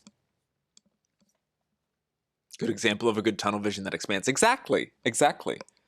How the single-minded focus can become all-encompassing. Okay, we've got 2 people in the queue right now. We have CJ and Zequid Sauce. Do you guys mind if I take a little bit of a break? Real quick, please enjoy some Star Pals while I use the restroom. The fucking lakes, as a wee fucking boy. You say it was here when you came outside? Hey. Perhaps it traveled on land overnight. Maybe it drove. Excuse me, you say you remember seeing them as a child? Hey. Whenever I wanted to be alone with me fucking thoughts, I'd walk down to the fucking lake. My dog Asparagus would always fucking back at them. He died last fucking summer though. Fucking tragic. Today would have been his fucking birthday. Asparagus fucking loves swimming in this fucking pool. Fucking love that dog. Asparagus loves you too. He wishes you well and wants you to live a long, prosperous life. Asparagus is with you always. He sends messages from the altar realm. Oi! My blessed Asparagus! Is he romping around in the fucking fields in heaven and chewing up all the fucking furniture and eating his own shit and then throwing it back up and eating it all over again? Sure, if that's a comforting image of closure for you. Boy, that's fucking beautiful. Farewell. So we can just send you an invoice, or... I wish I took a fucking photograph. It wouldn't have mattered. What the fuck you mean it wouldn't matter? No, what I mean is, it wouldn't have been matter. Our messenger friend here was projecting her body. See, most cryptids are multidimensional beings with such high spiritual evolution they are able to travel across the 5D toroidal field. I have no idea what the fuck you're trying to say. Here's some fucking money, just get the fuck out of your house. What a profane person. Yeah, but he had a really good heart. I'm sorry he didn't want to hear what you had to say. As a scientist, I must admit I still struggle with a lot of that sort of thing. It's fine. It's not really my place to tell anyone anything. Everyone will just figure things out in their own time. If you say so.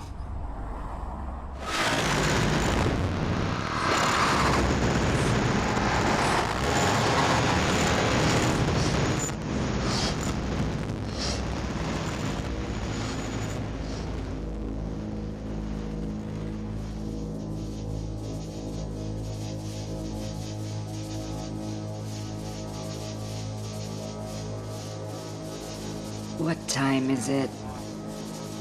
It is now. Yes, but when? Around that time. Perfect. Do you think they are ready? They think they are ready. Are they ready to think? I am ready to think so.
You fought for long enough.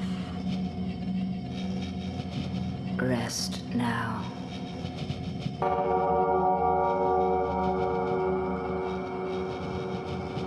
Rest.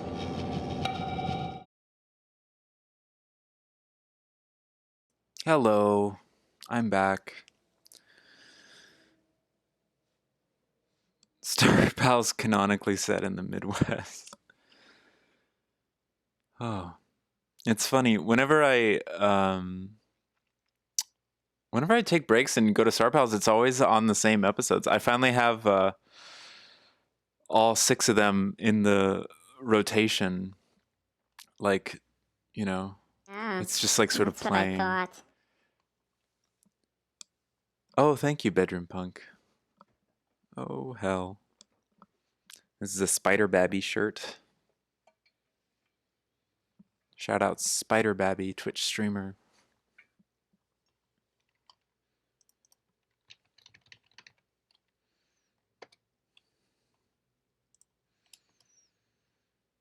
I'm glad people are enjoying Star Pals. It's giving me motivation to keep working on the new stuff. Okay, so we've got CJ, we've got Zequid. Is CJ here right now?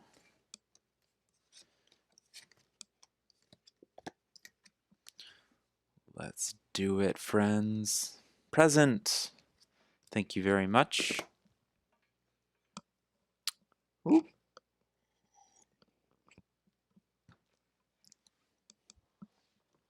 Very exciting. What an invigorating reading that was. How cool. Wait. Yeah, that's fine. Okay. 1 second.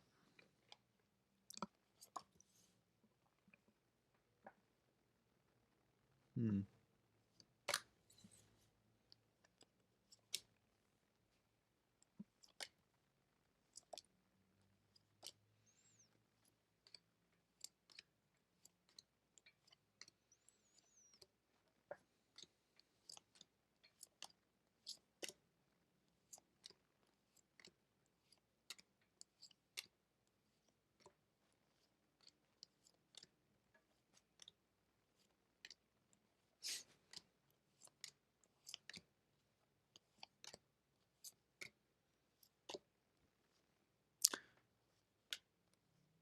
If you have anything specific you want to focus on, you can share it, but if you'd rather not, that's perfectly fine as well. I was holding off on just straight up asking.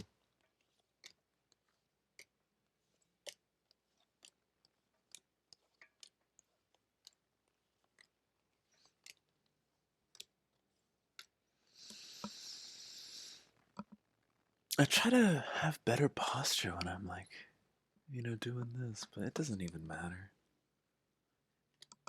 It's all good.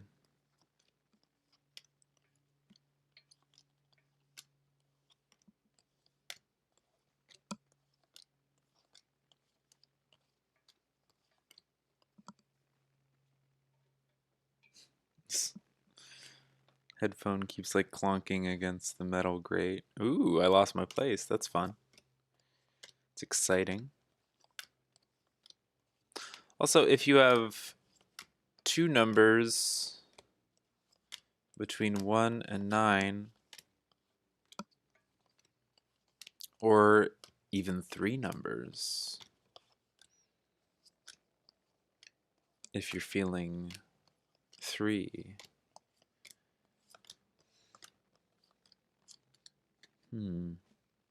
6 and 9, beautiful. Is it too late to join for reading? No, I think I could get 3 done in the time that I have. It just takes a little while. 6 and 9.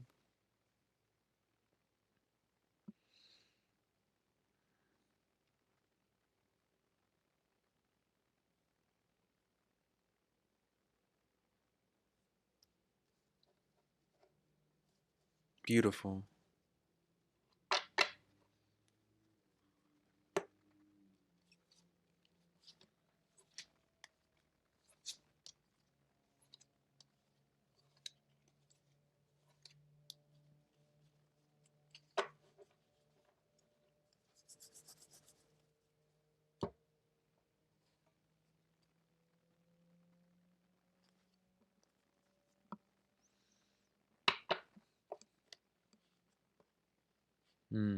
Ooh, I'm getting a little bit better at shuffling.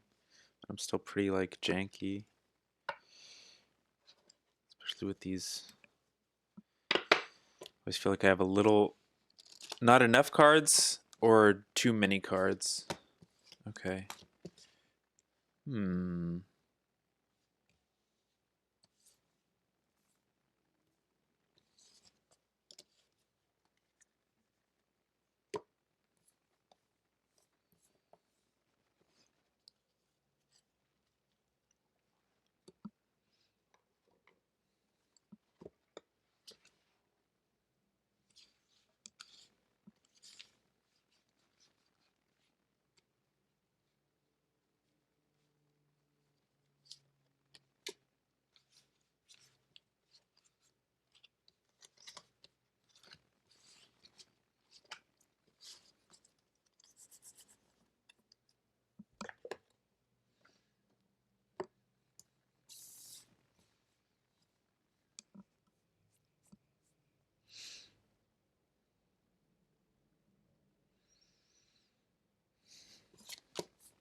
Coming full circle. Whoa. Serious present. Coming full circle. Number 60.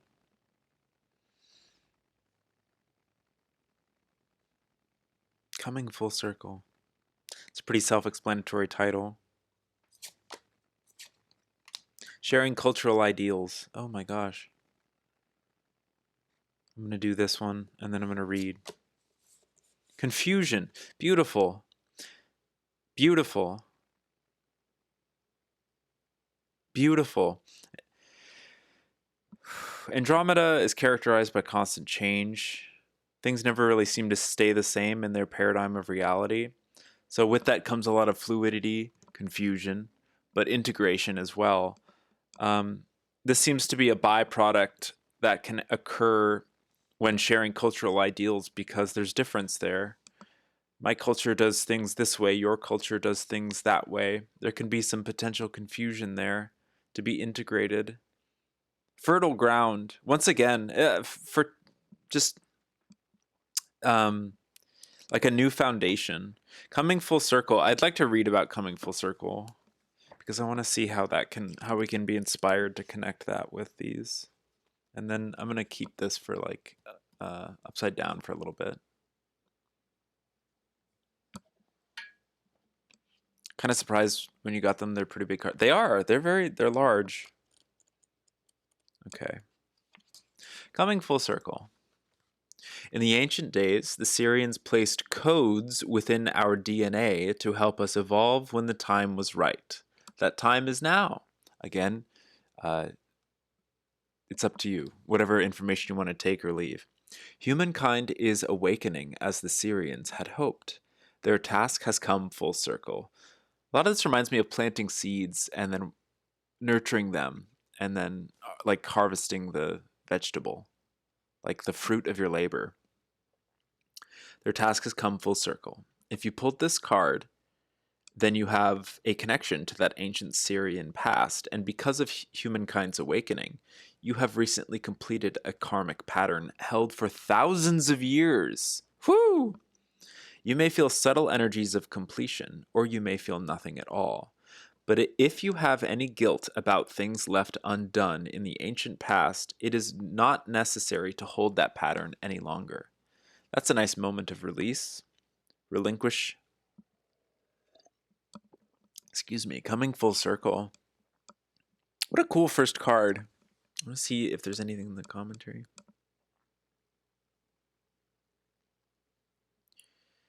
Yes.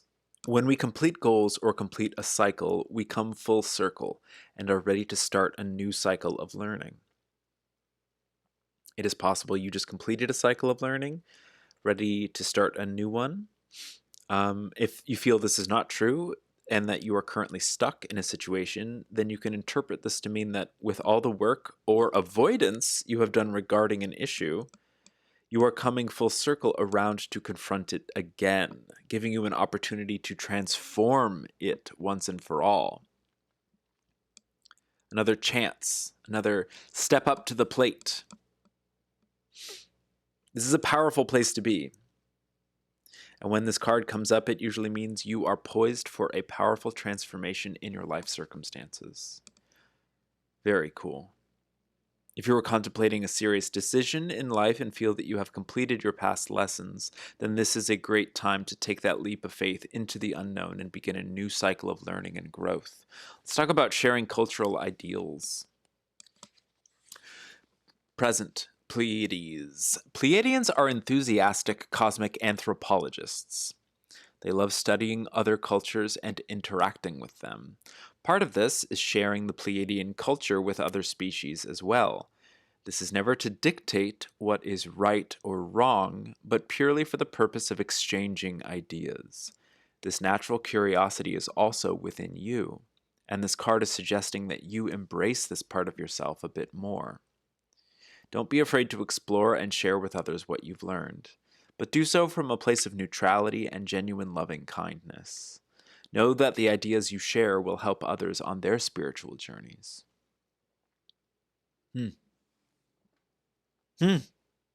Seems like a step in the cycle of coming full circle. That's cool. I don't want to assume anything about your life or your story or your personal stuff or whatever. Hope I can catch up with the reading. Just really wanted to watch more Star Pals. For sure. It's a good show. So I'm assuming, CJ, that these cards are having some resonance with you. There seems to be like a story being told here that since it's your life, I don't necessarily want to like spell out or assume anything about.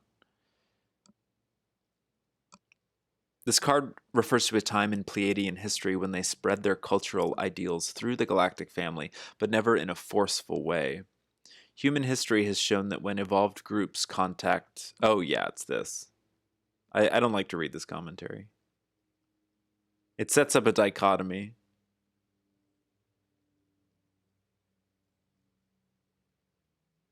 But it's an important one to heal. An essential step in human evolution is to allow everyone to embrace their own culture and beliefs and to celebrate that diversity. Just did remote viewing with River James and also have a firm grasp of what you'll be doing with your comic. A Curious Storm. Cool. That's right. I feel like in a previous reading with you, we've had very similar cards. Because they've been related to your intentions with your comic. I could be wrong. I can't really remember. But they feel familiar to you. To me, to you. You know?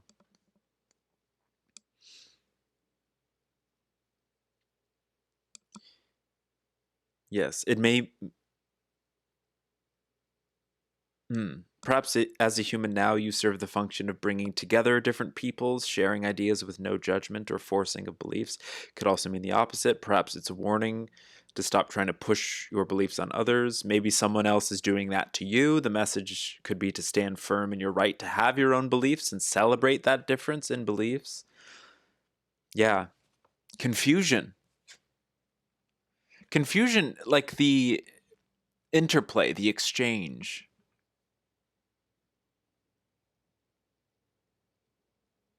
Wow, this is so cool. Coming full circle reminds me of a circle, something cyclical. Sharing cultural ideas reminds me of a back and forth.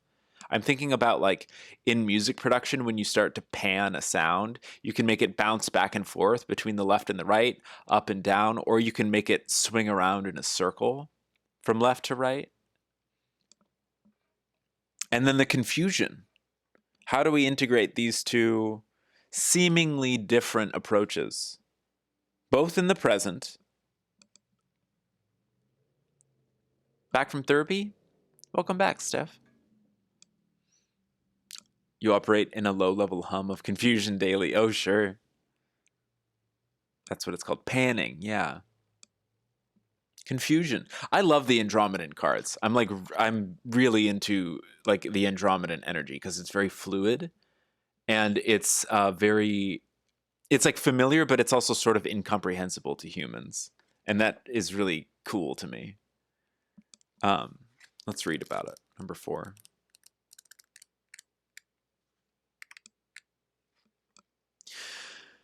So the 4 Andromeda cards, I just want to like say them out by name. Change, confusion, fluidity, and then new paradigm. Change, confusion, that change is met with confusion. We can integrate that confusion through fluidity, like adapting to the change. And then where do we find ourselves? In a new paradigm. That's evolution, baby. Those are the steps to baking the cake of evolution. It's a piece of cake to bake a pretty cake. If the way is hazy, you gotta do the cooking by the book. You know you can't be lazy? That's a reference to a preposterous children's television show from like 20 years ago. Real banger. Do you know if you have a Mintaka past life? What is Mintaka? I saw that you mentioned that earlier and I forgot to read the message. My current understanding of past and future lives is that all time is happening here and now. So thinking about it like as a parallel life that I could tap into, I do believe that there's like connected souls through oversouls, things like that, and we can sort of tap into a connection with specific lives at different times. Mintaka is a sun in Orion. It's very possible.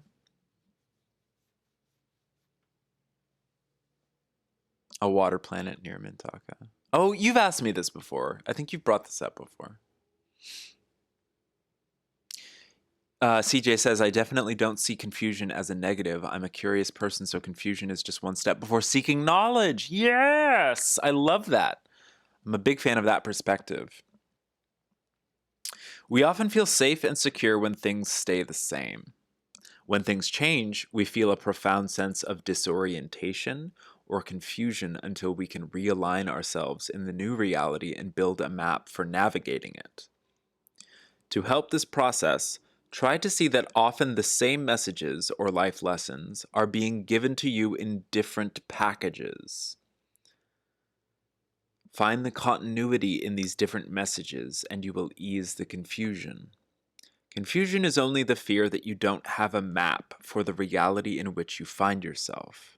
The Andromedans are masters of change and rising above confusion. Let their energy guide you.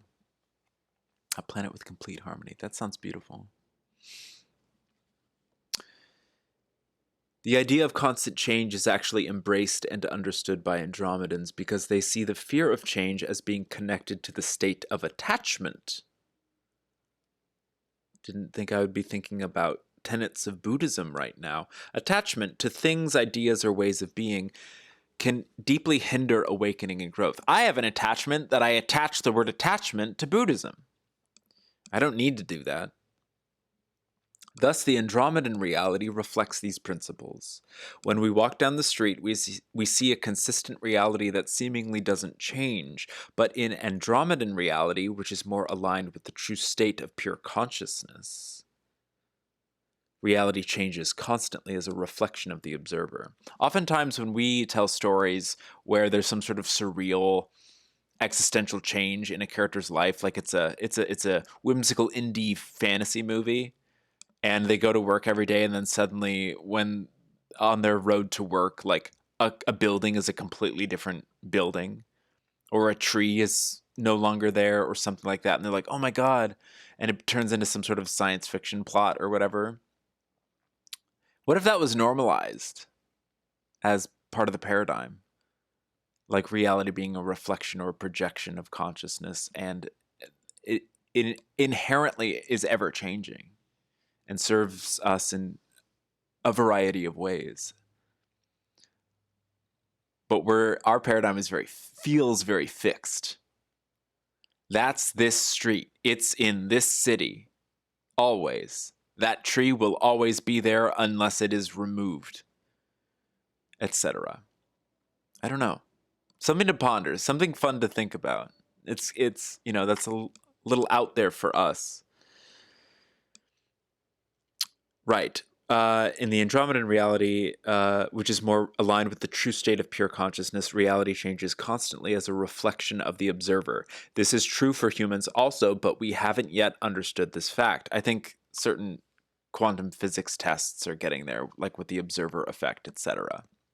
Matter being a particle or a wave, depending on whether or not it's observed. I think that's like a pretty empirical, academic, scientific example of this. So you had a dream of how to go about creating the actual comic, painting backgrounds. I also figured out a good way to communicate with River. They're French. Also just recently started following a new map of kindness and happiness with your family. How cool! How cool! Thank you for sharing that. How cool. If people cannot or will not embrace change and create a safe harbor or anchor in their own consciousness rather than in the external world, they will experience a profound confusion and fear when reality inevitably changes and they feel lost. We were talking about that a little bit with the tendency to place like our anchor in a higher power outside of us or whatever, some sort of external vast unseen energy outside of us. Why would we place our anchor in that if it's vast and unseen? Unless we understand ourselves to also be vast and a part of that energy, so that we can anchor in what is ultimately ourselves. Is that making any sense? That was kind of like going out on a limb a little bit. I feel like I'm a little like out on a limb right now. I need to drink some water and take deeper breaths.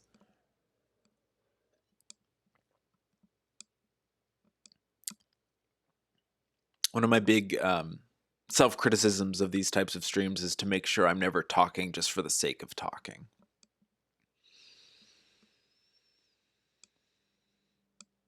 They then become distracted by the phenomena, positive or negative, of the manifested 3D world. It is like a compass that has stopped working. They lose touch with their inner sense of direction and focus. This card is speaking about that state. If it comes up in your reading, it's usually a warning to not succumb to this trap of physical reality and to examine your life to see where you have accepted illusions as truth. Once again, there are many Andromedan guides and masters who can assist in this process. Yeah. Got a BRB, you haven't started wearing diapers for stream yet? Oh, I see what you're saying. Yeah, that's all good. Go use the restroom. Hold on. We have an emote for that. Or Heltran does. Cool. Okay. Let's see what CJ, let's see what your purple card is. This is exciting. Balance. How cool. How cool. Balance. I think that's pretty apt. Balance. It's a serious initiation card. We were initiated by this very reading by a serious card. That's cool. Balance in terms of coming full circle, balance in terms of sharing cultural ideals, and balance in terms of confusion. I think there's so many lessons to be learned here. Balance. How cool. I really like that. I hope you like it. How cool. I'm going to keep emphasizing how cool I think that is. Let's read about balance. Let's talk about balance. Balance. Happy 11/11 to those in the Pacific time zone. Cool beans. Yeah. Real cool beans.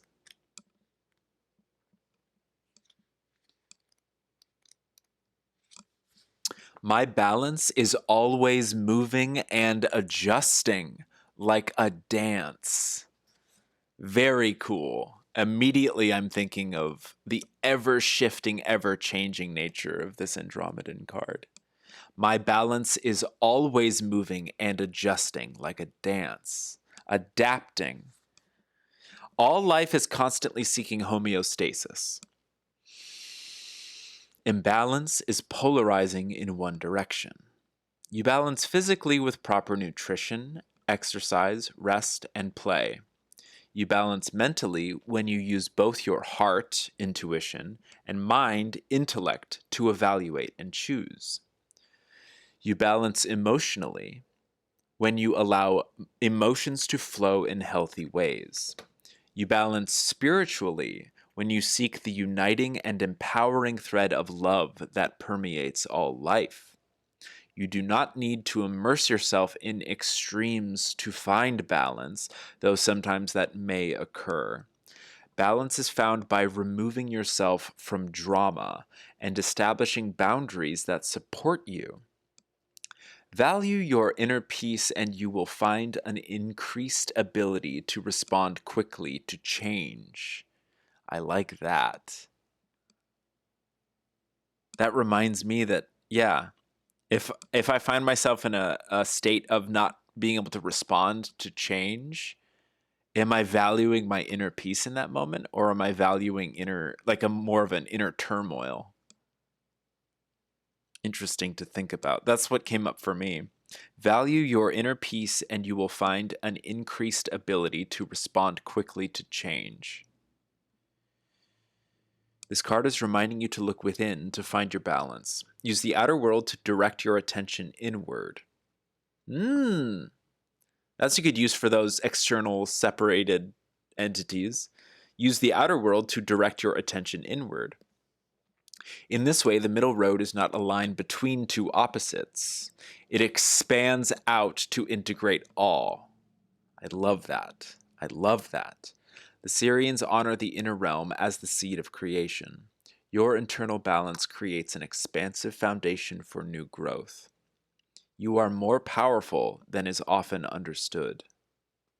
The light language is helping you release the fears that polarize you and activate a deeper understanding of your capability to transform and create more joy in your life and the world.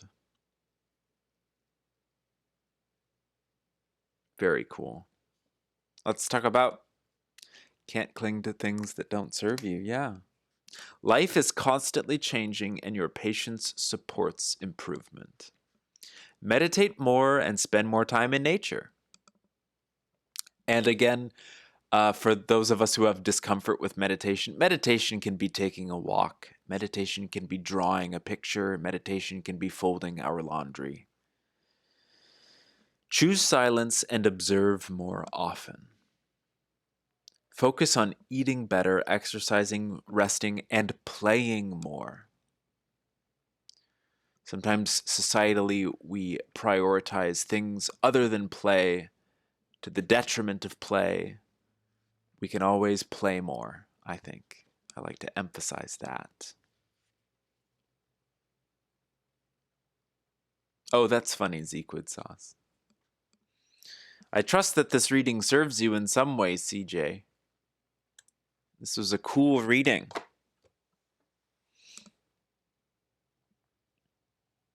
I really like that this card was balanced.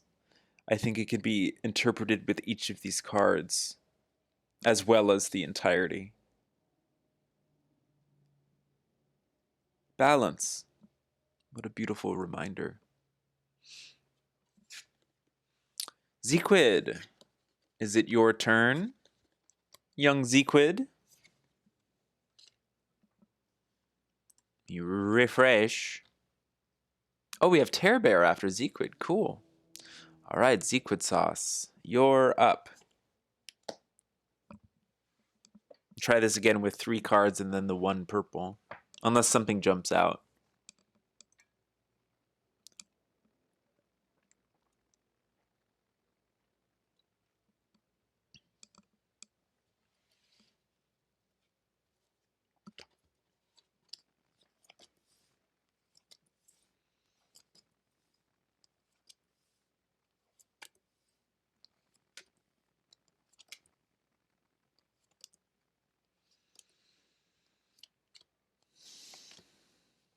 Remembering to breathe and drink water.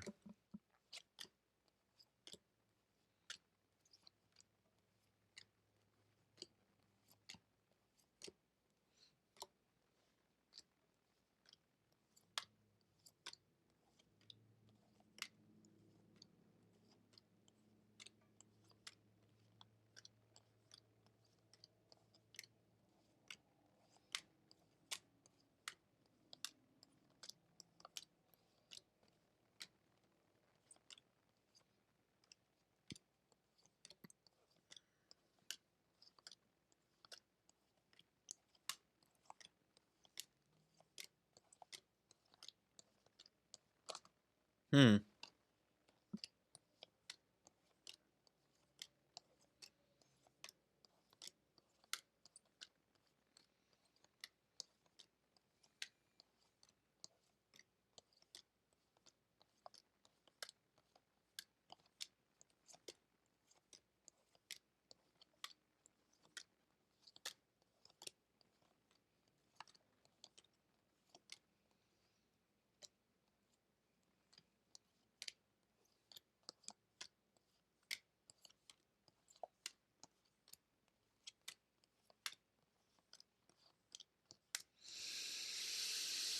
Can you give me 2 numbers, Zequid?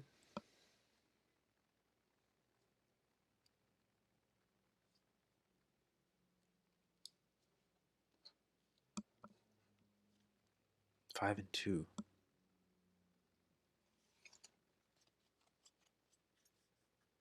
Thank you.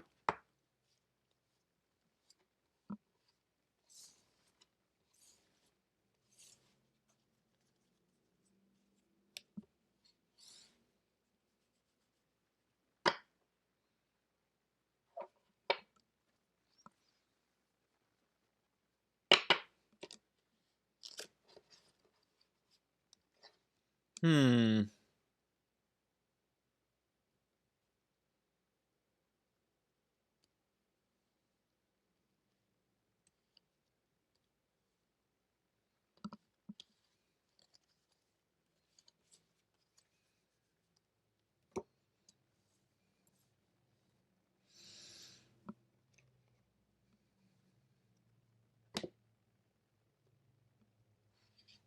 I'm gonna shuffle these out.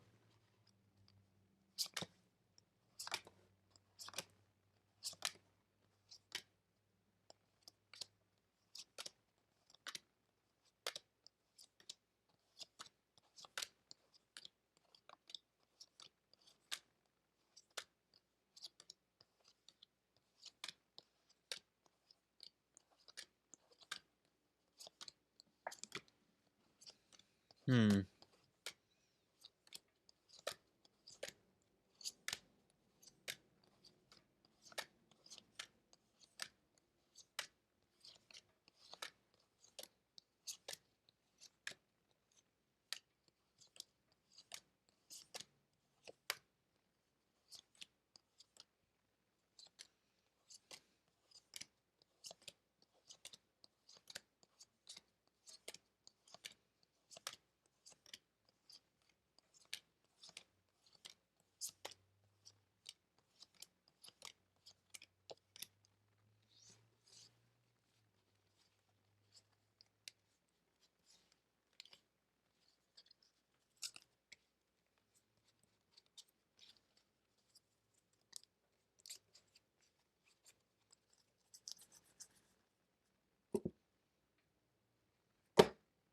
Really? Really? Really?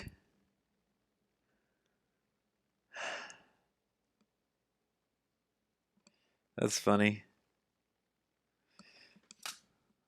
Let's add joy to that mix. Really? You guys like my voice? Really? Let's add a little joy to the mix of self-hatred.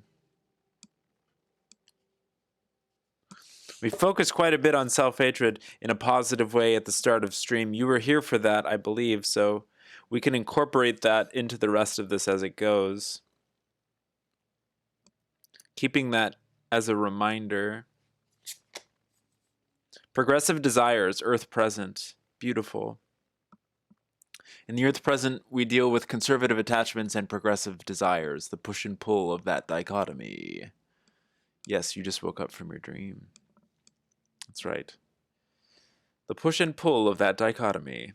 Before I flip these, I want to read. That's what I want to do. 52. During a time of transformation, it is common to feel a great excitement and a desire to make sweeping change very quickly.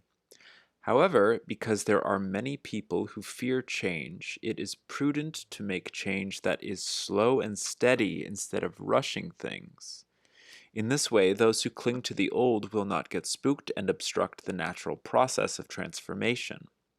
Take an honest look at your life and see where you are either moving too fast or resisting change. Seek the middle road. Again with the middle road with this. As you do this, you assist the earth to transform itself with grace and ease. The plushie in the background. Oh, yeah, the snail. Take the snail route and be a little more easygoing, I guess, with them progressive desires.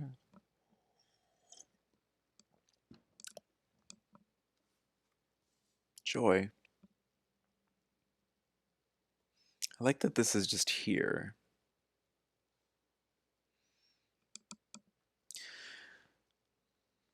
This card is energetically the opposite of the previous card, which is conservative attachments.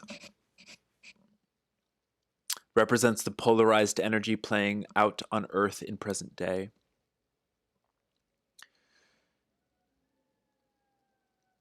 Conservative attachments can refer to a stopping of healthy change. This card can refer to the desire for change that compels action prematurely. So talking about that too fast, yeah. Change is a constant. We can never escape it, but we have to be wise when we implement it. If this card came up in your reading, it may be asking you to look at the impulsive actions you have taken based on premature desires for change. Conversely, it may be asking you to take a chance with change and growth, even when you feel frightened. Given the energy on Earth now during this transformational time, change will happen rapidly and profoundly no matter how afraid we are. This is the nature of the energy at this time. It would be wise to begin to feel comfortable with the unknown and with new directions that may arise, so that when growth becomes necessary for you, you can navigate it with grace and ease. Progressive desires. Pushing the envelope. Inevitably, the envelope's going to get pushed with progressive desires, pushing the envelope. Look at that. 17 Lyra present. Another present card. We can feel the envelope being pushed by progressive desires, through as progressive desires. There's a lot of joy in that, but also another symptom, I would say. Yeah, sure. We can feel self-hatred for being too premature, for progressing in a direction we're unfamiliar with, not a fan of. That is all inherent to pushing the envelope, though. Progress comes with experimentation, and experimentation comes with perceived mistakes, judgments about, was that a good step to take? Was that a good decision to make? Etc. Pushing the envelope. Let's read about that. A Lyran trait that humans share is the need to push the envelope, to force ourselves to go beyond limitations.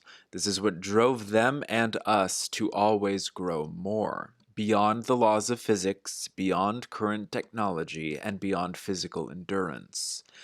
This can be a good quality when a breakthrough is desperately needed.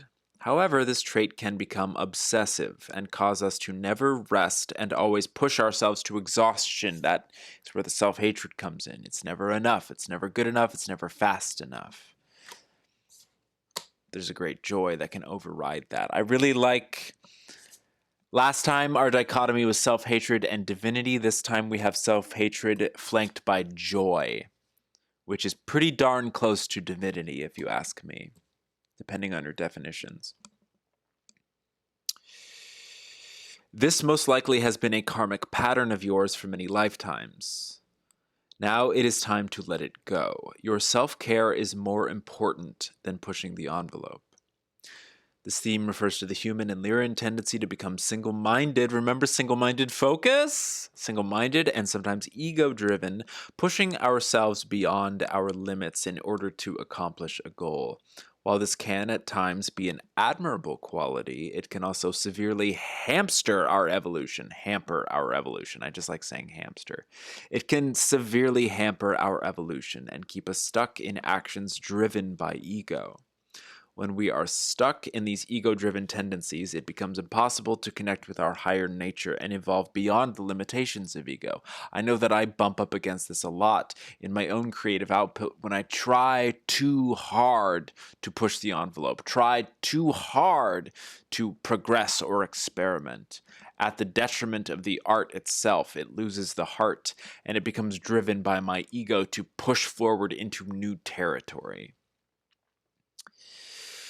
On the other hand, this card may be giving you a message to push yourself harder when you are afraid, thus acting as encouragement for you. Do you tend to give up your goals too easily? If so, this card may be encouraging you to focus, trust, and keep going. It may also be giving you a message that you can learn and grow quite a bit by going beyond your perceived limitations. Only by looking at the surrounding cards, as well as looking honestly within yourself, can you ascertain the meaning of this enigmatic card and apply it to your life. This was a major lesson for the Lyrans during this phase of their development, when to push harder and when to let go. Ultimately, when faced with species evolution, it is a delicate balance. Eventually, however, consciousness transcendence happens at the point of surrender. This is a lesson Earth humans are currently facing on the personal and planetary levels. These are extremely similar cards. We definitely have a theme here. Of course, it's a Pleiadian card. Sharing cultural ideals, of course. What a beauty. We just had that with CJ's reading, but seriously, that falls right in line, I think, with this. When you're sharing cultural ideals, is there a tendency to prematurely push your ideals? Is there a tendency to want to push the envelope So much so that perhaps the original intention of the ideals gets lost or something. Like, I do that. Like, say, for instance, sharing something in chat about, like, Mintaka. That's a wonderful thing to share. And I'm very curious about that. But sometimes when we share something like that, it takes somebody on a path that maybe they weren't even expecting. I think everything is valid. So inevitably it will come to be some sort of benefit. But I don't know. I don't know what this could be specifically referring to in your life. That's up for you to decide. I think it's an interesting triptych here. And I like that it's characterized by joy. And I think that there's always sort of this potential, like, oh, I pushed too hard when I was sharing in that cultural ideal. I pushed, like that conversation I had with a friend, and I was pushing this one movie too hard. They didn't really care about that movie. I forget that I resonated with that movie. Maybe they didn't so much. And maybe I feel a little guilty or ashamed because of that push. No. We don't need to stay in that self-hatred. There's a lot of joy in that push. There's joy in the experience of that movie that we recommended. And I'm sure our friend found joy in hearing us passionately recommend it. Are they going to immediately watch the same movie that influenced us? Maybe not. But that's the deal with sharing cultural ideals. It is a balanced transaction. Present. All three of these are present. That's pretty significant. All three of these cards are right in the present, right now. This is not an issue that you needed to deal with in the past. This is not some solution that you could look forward to in the future. This is what's going on right now. That's very exciting. I usually don't push, but I just speak my mind a lot and get embarrassed that I speak like a fool. Right, exactly. And I think this joy is going to remind us that while it might feel natural to feel embarrassment after that, it's not necessary. You know, we don't need to be so hard on ourselves. This dichotomy here. Let's read about joy. Despite whether there's acceptance or doubt, we share anyway. Nothing wrong with passing the potatoes. It is not our fault if others refuse. We can accept their refusal. That's beautiful. That's a beautiful analogy. I love potatoes.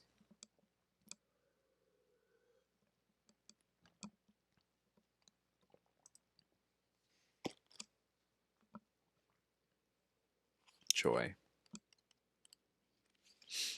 My joy enhances life. Your joy enhances life. Our joy enhances life. Rather have fun than not be embarrassed. My joy enhances life. Life is meant to be joyful, full of joy. It says that. Joyful dash full of joy. Joy is a relative state. Sometimes peaceful, sometimes exuberant. The Syrians, through a fairy connection, are the stewards of joy. I don't know if you mess with fairies and so forth, but let's bring them into the discussion. The Syrians, through a fairy connection, are the stewards of joy. They invisibly support healing and amplification of joy. Sometimes joy comes from challenge. You may not immediately feel the emotion of joy, but you are empowering each experience to its full potential of love. Cool. Your joy is not only an emotion of feeling good, but actually a deeper understanding of the inherent connection and value of all life experience. It is release, renewal, and expansion. Pushing the envelope through progressive desires and sharing cultural ideals. This card is reminding you to look deeper at your feelings and experiences to find the joy that is awaiting your attention. Love waits silently for your choice, and within love, joy resides. In a moment of challenge, joy is the potential that is offered as your courage and capability are discovered. In a moment of ease, joy is the choices you already made that led to this moment. Like gratitude for everything that led up to that moment. Unseen at times, unfelt at others, but always awaiting your choice. The light language is releasing old pain and trauma that block your inherent flow of joy.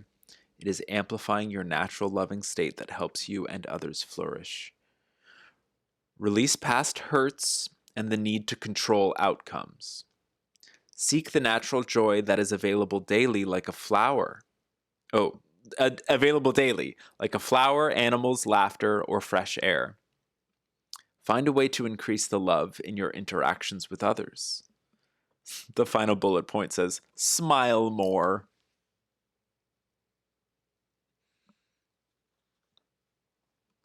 You have big connect with fairies. Nice, since you were little. I trust that this serves you. I don't need to reread the self-hatred stuff. I feel like we dove so deeply into it. I mean, I could brush over it just again in case anything pops out, but I feel like it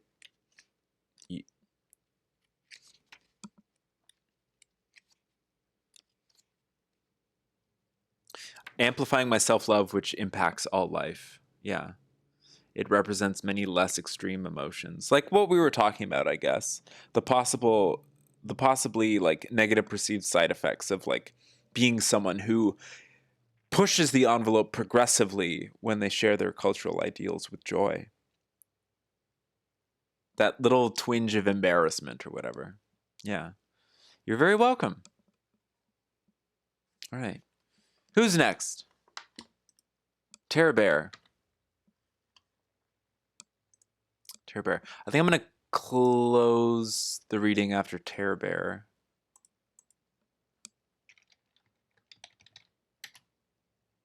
So I have enough time to get ready. And I can like rest a little bit.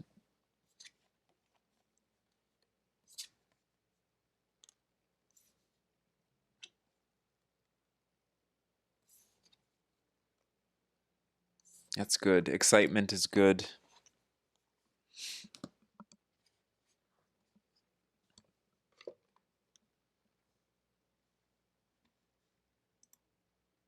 Okay.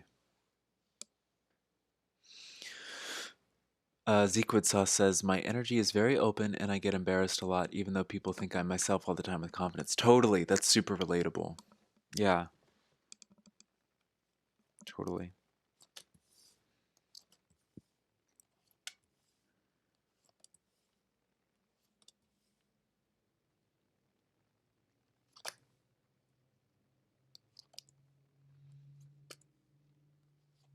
I feel compelled to shout out lurkers right now. I don't know who could be lurking, but if you are lurking and I don't know that you're there, hello to you. I sensed you for a second. And I'm just going to act on that impulse.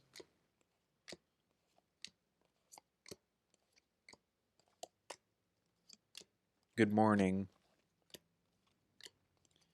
Right there's a teaching about interdimensionality. Thank you, whoever. Zequid, thank you. Lurking while making lunch, nice.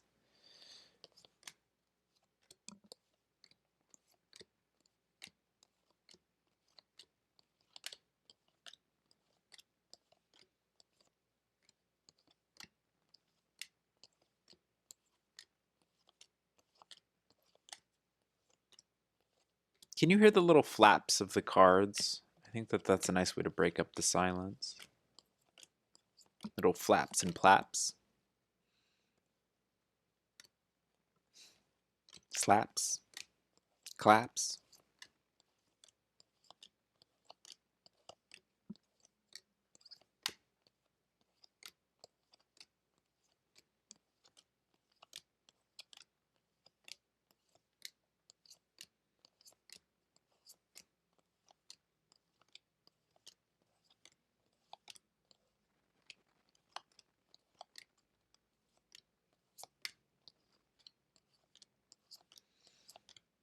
Terror Bear, can you give me two numbers between 1 and 9?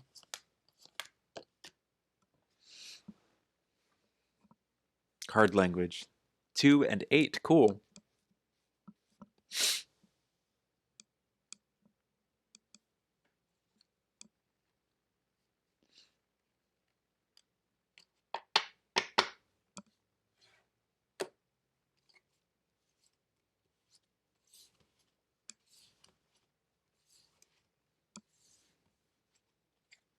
Very cool.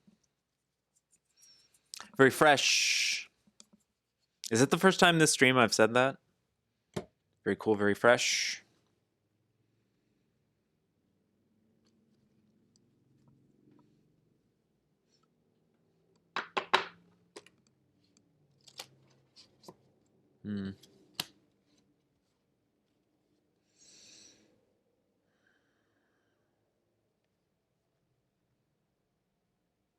Strange. This is interesting. I don't know why I was compelled to do that. Let's get these going.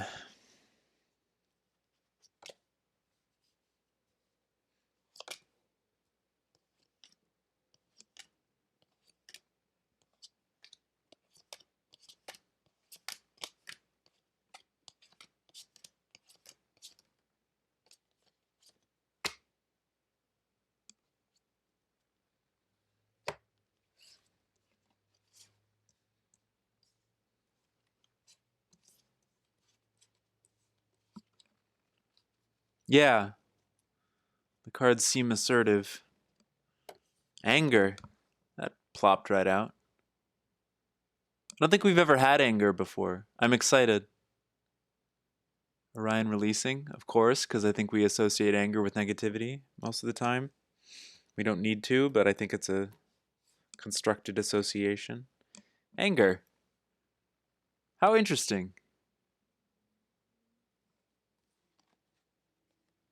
Spiritual technology.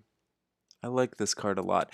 This refers to all sorts of modalities that we can utilize when we are engaging in spiritual practice, be it meditation, tuning forks, sound baths, crystals, astrology, divination decks, this very stream, witchcraft, prayer, spiritual technology. Do we rely on it too heavily? Do we feel dependent on it? Are we able to remember that the power lies within us? Do we separate the power from us and only imbue objects with the strength, the love, the ability, the power, etc.? Which is a valid thing to do, but remembering that they are just permission slips. How many hours do I spend on these cards? Usually I go until... It depends on how much energy I have. Today I have to get off in like 20 minutes. So it'll be like a 3-hour-ish stream. Sometimes I go like 5 or 6 hours, but those I usually have to eat at some point because it takes a lot of energy out of me.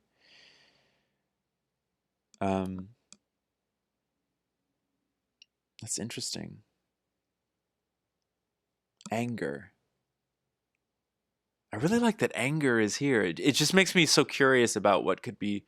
Like, I can only relate it to my own life, but I'm curious if this is resonating with you, Tear Bear. Feeling very frustrated and underlying anger the past 2 months. Interesting. The anger symbol looks awesome. Yeah. Oh, wait. It's probably easier to see from right there. There we go.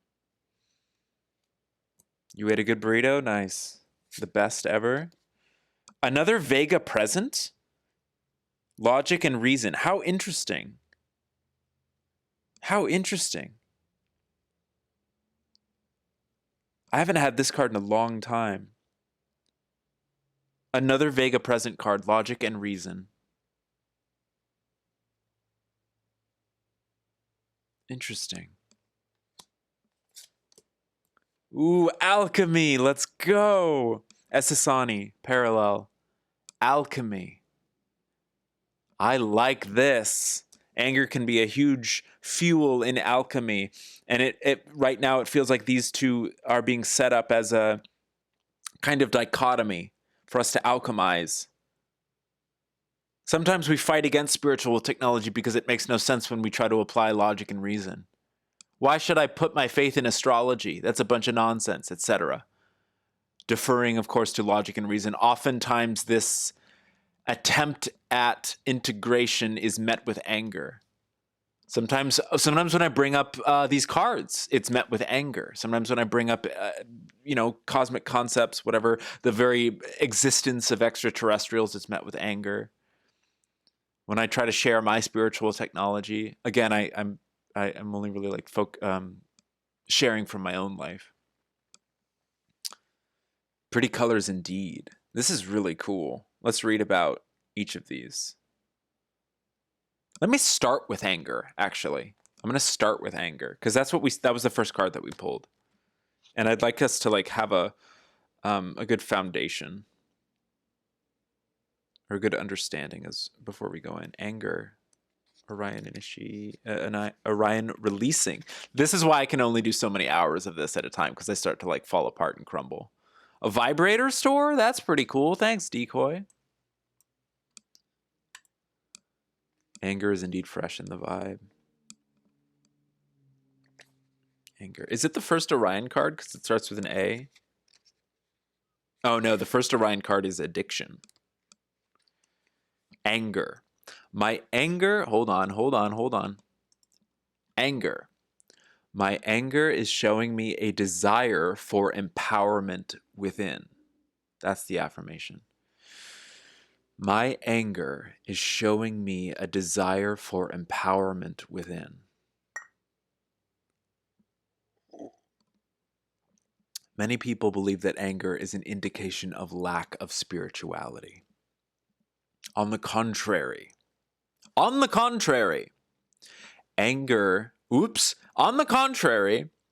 authenticity is a powerful spiritual quality, and authenticity is going to include anger.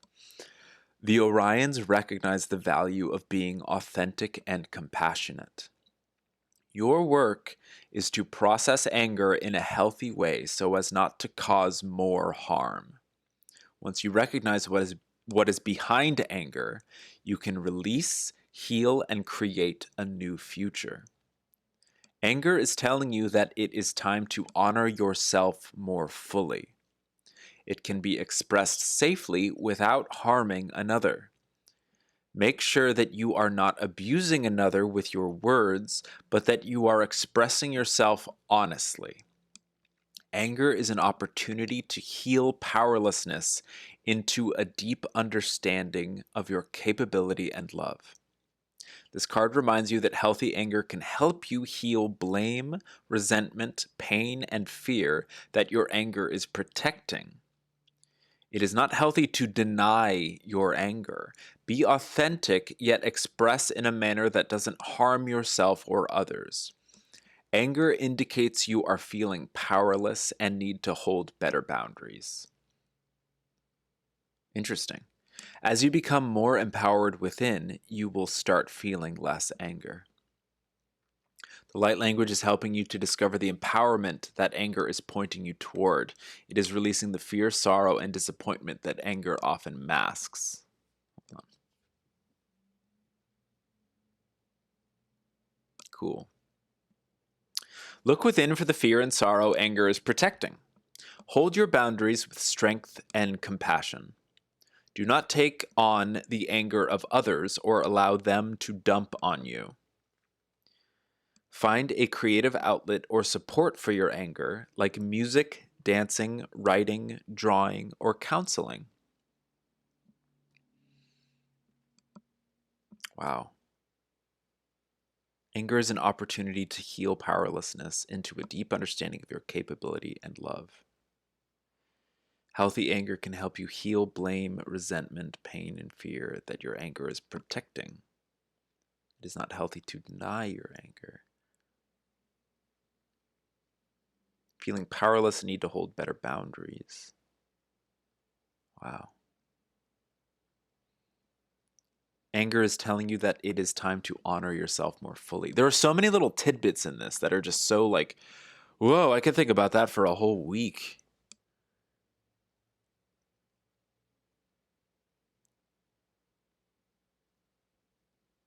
I love that it's like, on the contrary, authenticity is a powerful spiritual quality.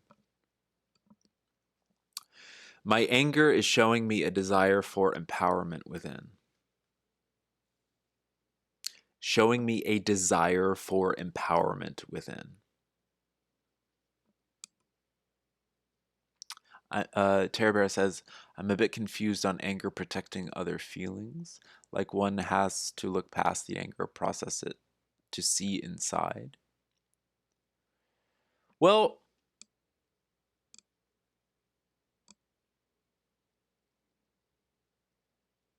I think, yeah, that's an interesting sentence because it brings up healthy anger, but it also brings up that anger can protect blame, resentment, pain, fear. I think we use anger, like anger sort of helps justify, like this thing has made me angry. And so I'm going to amplify the blame or resentment or pain or fear that I'm currently feeling. It becomes fueled by the anger. But a healthy anger can help us heal those things when it's addressed, authentically expressed, in a way that doesn't harm anybody. Anger indicates you are feeling powerless and need to hold better boundaries. Anger's it's like an alarm system. I'm thinking like we've given up our power to something else. It's sort of like encroaching. It's like burst down our boundaries, and we've let it inside of us to like run the asylum, I guess. That's a terrible analogy. As you become more empowered within, you will start feeling less anger. Plant Danny says, my therapist would often tell me that anger covers up other emotions. Yeah. CJ says, anger is a shield. Monster, his nurse was like, you are recovering well. Well, on the contrary, were the last words of playwright Henrik Ibsen, author of The Dollhouse. You are recovering well. On the contrary, and then he dies. That's hilarious. That's very funny. My therapist would often tell me that anger covers up other emotions, usually fear. Yeah. So when we think about that in terms of spiritual technology, let's read about this and see if that resonates at all, if that hits on anything. 23. The ancient Vegan mystics became quite adept at creating spiritual technology. This refers to using tools such as crystals, wands, geometry, divination decks, and so on, to enhance spiritual experiences or perform a function, such as cleaning the energy in a home or healing a person. Originally, these tools were meant to be an enhancement of spiritual practices, but over time, the Vegans became dependent on them and forgot that the power was not in the objects. This was a profound lesson for them. Examine how you use spiritual tools now. Do you depend on them more than your own inner power? I would get angry if I expected my magic wand to do magical things and suddenly it wasn't doing anything. I would probably feel a bit of anger there. And that reminds me of that same analogy of the border being breached, I suppose, the boundary being disrespected. Allowing something outside of our... Okay, so I've established cosmically that there's nothing outside of the self. But when we're establishing boundaries, that requires separation. Everything, moderation and balance in all things. Inevitably, some things are going to be separated because that's the reality in which we find ourselves. My fingers are not the same material as this book. That's why I can hold it and it doesn't become a part of my hand, etc. So thinking about boundaries, the boundaries between us and a spiritual technology that we want to utilize. How healthy is that boundary? Am I angry when I feel like I'm giving up all my power into the magical wand? The magical wand suddenly doesn't work one day. I'm angry about that because I perceive myself to have given up my power. I perceive myself to be separate from the magical wand. And since it's not doing what I want, I'm angry. And that will probably perpetuate a cycle of the magic not happening. Feels very dualish, exactly. A lot of duality here is being explored, I think, within the themes of anger, the themes of spiritual technology. Hell, the card logic and reason is two separate words. There's duality there. And then alchemy, that's like the integration of to polarities often. It doesn't, alchemy often, I think, when in a metaphysical context, is referring to a blending or a fluidity of perceived like separation. The alchemy. This is really deep. This is intense. This isn't as obvious as I was expecting it to be. Polarity refers to opposites, like a binary being set up. But like, I feel that we should go left, you feel that we should go right. That creates a polarity, like magnetic poles. There's a positive pole and a negative pole. There creates a polarity. Opposites. Oh, of course, Tear Bear. Equivalent exchange. Ooh, this is juicy. I just want to sort of... Do you depend on them more than your own inner power? Yeah. It can also include... Spiritual technology can also include meditation techniques that have elaborate processes or steps that seem as if they provide a shortcut to a desired goal, but can often instead lead the practitioner along a path of distraction that can also lead to anger or be fueled by anger. All tools are neutral and can be used in a balanced way, an addictive way, or a way that controls others. This era in the Vegan civilizations was a challenging one. It connects to this present Earth era, where many are looking for spiritual shortcuts instead of doing the real deep inner work necessary for spiritual transcendence. I think oftentimes we can shove anger under the rug also as a spiritual shortcut. But as it said, on the contrary, anger can be a very spiritual emotion. Magnets, yeah, exactly.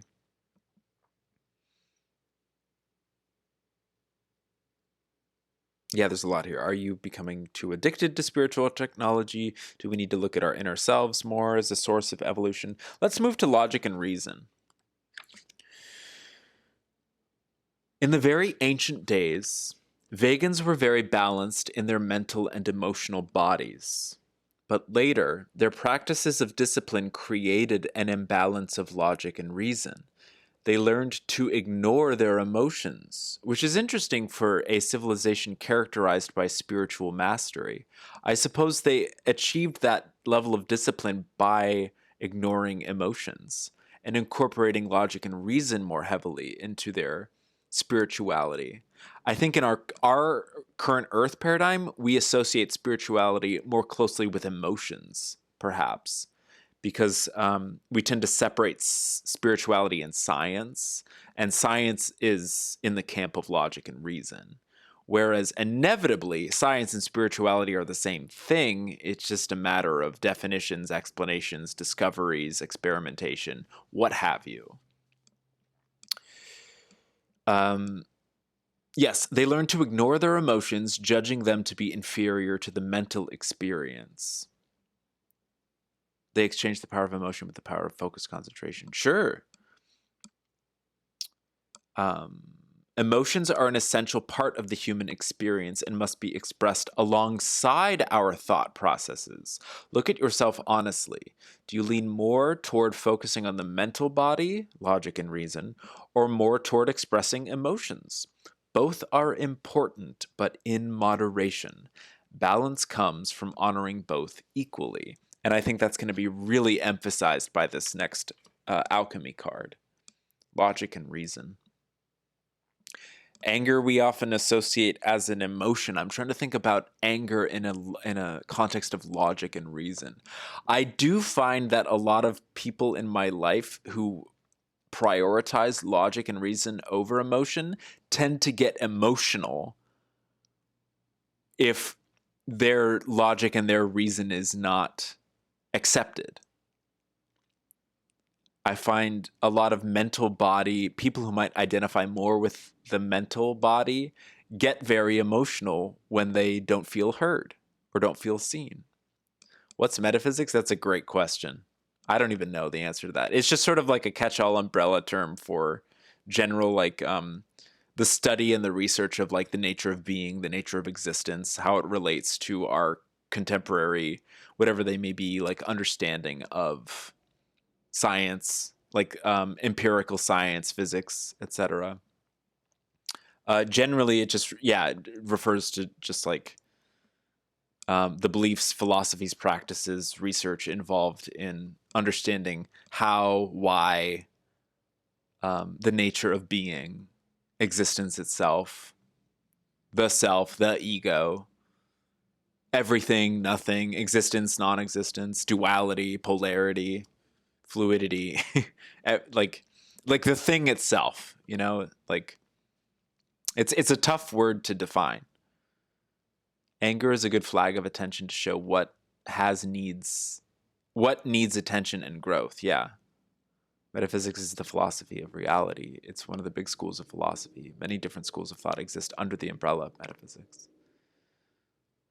Different focal points and experiments, yet similar goals and paths. Yeah.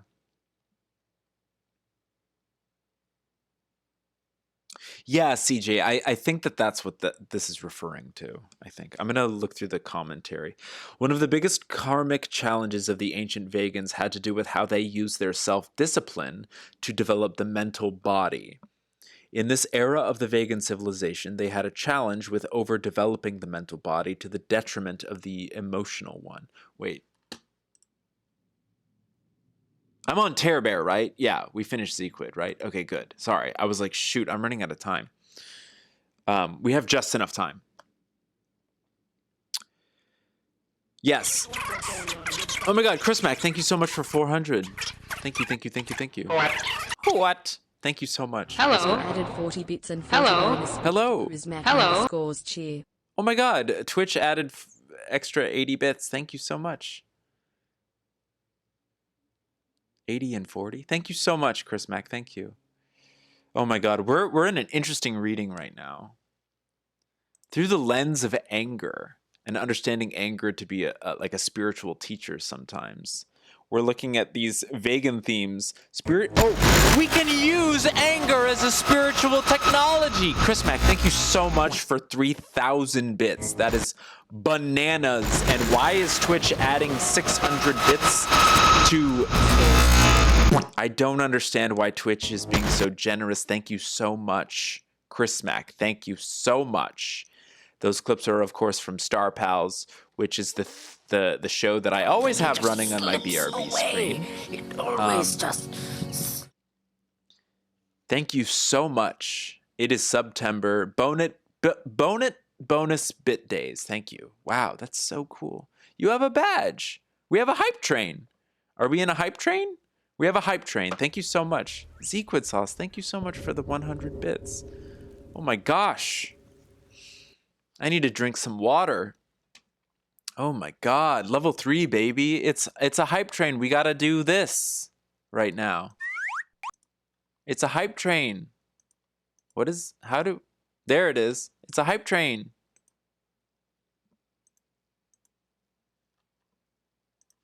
Hype train. Thank you for the follow. Whoever just followed. Terror Bear just followed me. Wow. Hype train. Hype train. Do I have enough time to play a song? I don't know. Maybe. I have to keep moving because I have to get to group therapy. Etymologically, metaphysics means after physics. So I think of it as like a laws of nature for things that are non-materially existent. That's beautiful. Zequid Sauce, thank you for the 100 bits once more. Thank you so much. Oh my gosh. We've got a hype train going. I'm going to just sing a little hype train song. Beep boop bap boop beep boop bap boop beep boop boop beep beep beep beep beep boop beep boop bap boop beep beep boop bap beep boop bap boop beep beep boop beep beep beep beep beep beep beep beep beep beep skip a dip a dip beep beep beep beep boop boop beep boop bap boop beep beep boop scrib a dip a doop bap beep billaboom bap billaboom bap billaboom billaboom billaboom bap badum bat Braku tu patu pa billabu pa pata boom patu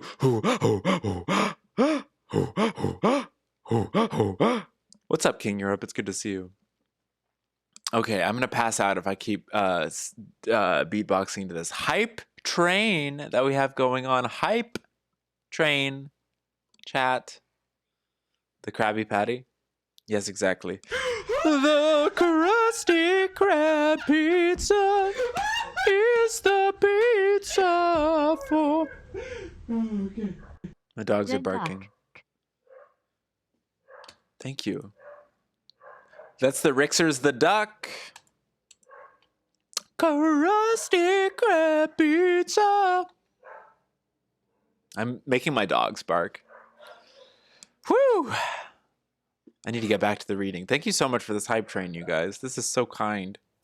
Thank you for your generosity. Thank you, thank you, thank you, thank you. Extremely generous. Thank you. I love you guys so much. Whew, still in the hype train. Still gotta have the hype train colors. Logic and reason. Logic and reason. There's no logic or reason to this hype train. I'm not angry at all. Sheesh. You're in class? Bye. I love you. Bye. Have a good class. Bye. Have fun learning about plants. I'm assuming you're learning about plants. That's cool. The Krusty Krab pizza is the pizza for you and me.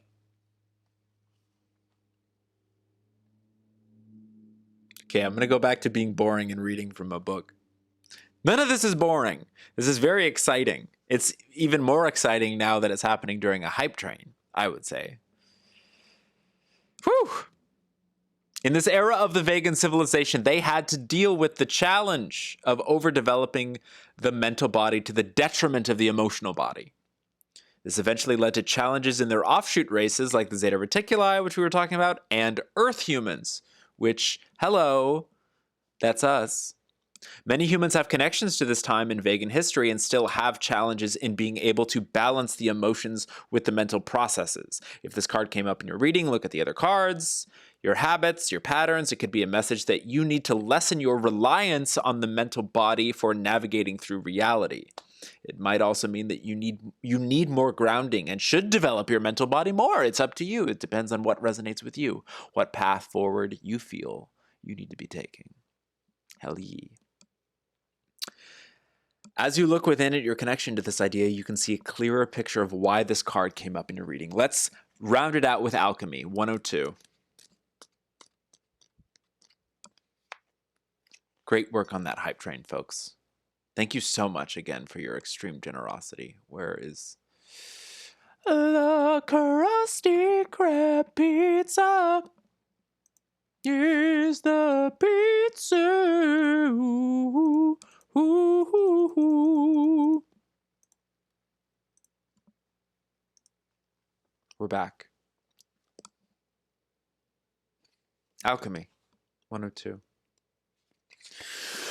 Reality is created through our conscious and unconscious thoughts, emotions, and intents.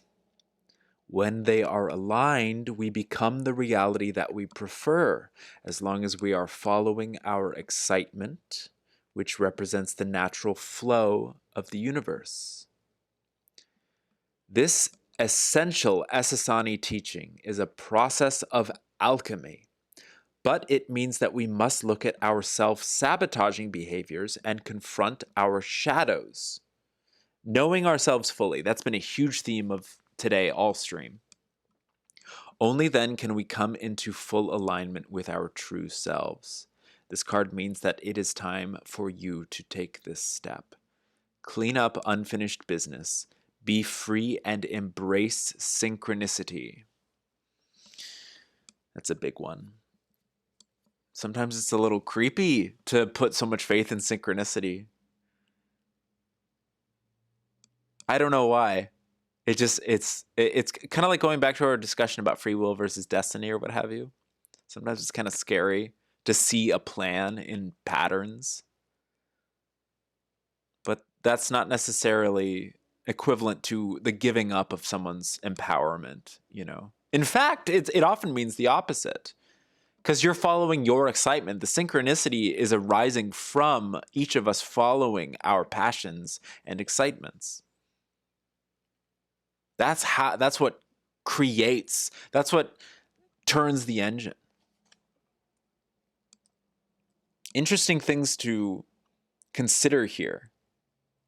So addressing all of this, I feel like will help us progress through the alchemy of synchronicity. Does that make any sense?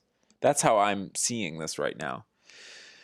The Essassani species is a hybrid of human and Zeta and is considered to be a highly evolved species assisting Earth through its transition. Deep within the Essassani collective memory lie the healed lessons of the Zeta, Orion, and human species. Because these lessons were fully integrated, the outcome is a species of pristine consciousness, capable of non-polarized thought and a catalyzing energy that propels others forward into their own processes of integration. Alchemy is the process of using two seemingly opposite forces and bringing them together for profound transformation, the emotion along with the logic. The spiritual technology can be a physical manifestation of that integration. And anger's here too, I guess. Everything seems tinged by that presence of healthy anger. Perhaps there's something that needs justification or... Very interesting.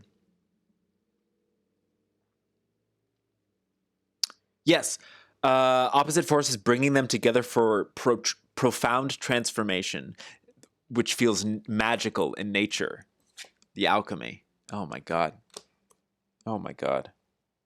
Spiritual technologies can feel magical in nature. Alchemy is a spiritual technology.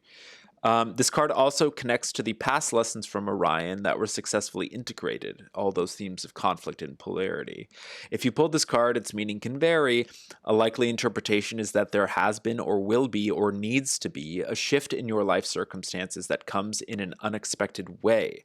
Our minds often think change is predictable and happens according to a linear model, such as A plus B equals C.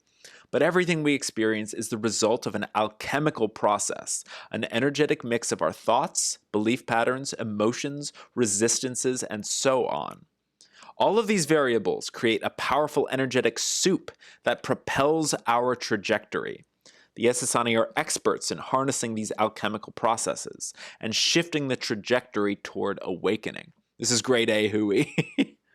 Now, it is essential to do the inner work necessary to understand the forces that affect how your reality is created. See yourself clearly, including your self-defeating habits and patterns, as a way to free yourself from limitation and illusion. That rocks. That's really cool. That rocks. I trust that this is in service to you. This has been an extremely complex reading. I really like this a lot. I have to stop though, because I can tell that I'm like, I've run out of time and energy, and when that happens, I start to like really reach. So yeah, lesbians go. I'm really glad these are some themes that we don't always like bring up on here. I like the Orion releasing cards because in almost every single time that it's pulled, it's like it's like a spicy card, you know? Would love to pick up another day. Oh, sure. Yeah. And all of this is, you know, to plant seeds that grow within you over time. The answers may not be apparent if you have questions. Yeah. Okay. I do have to go, though. I love you all. I'm going to end the VOD here.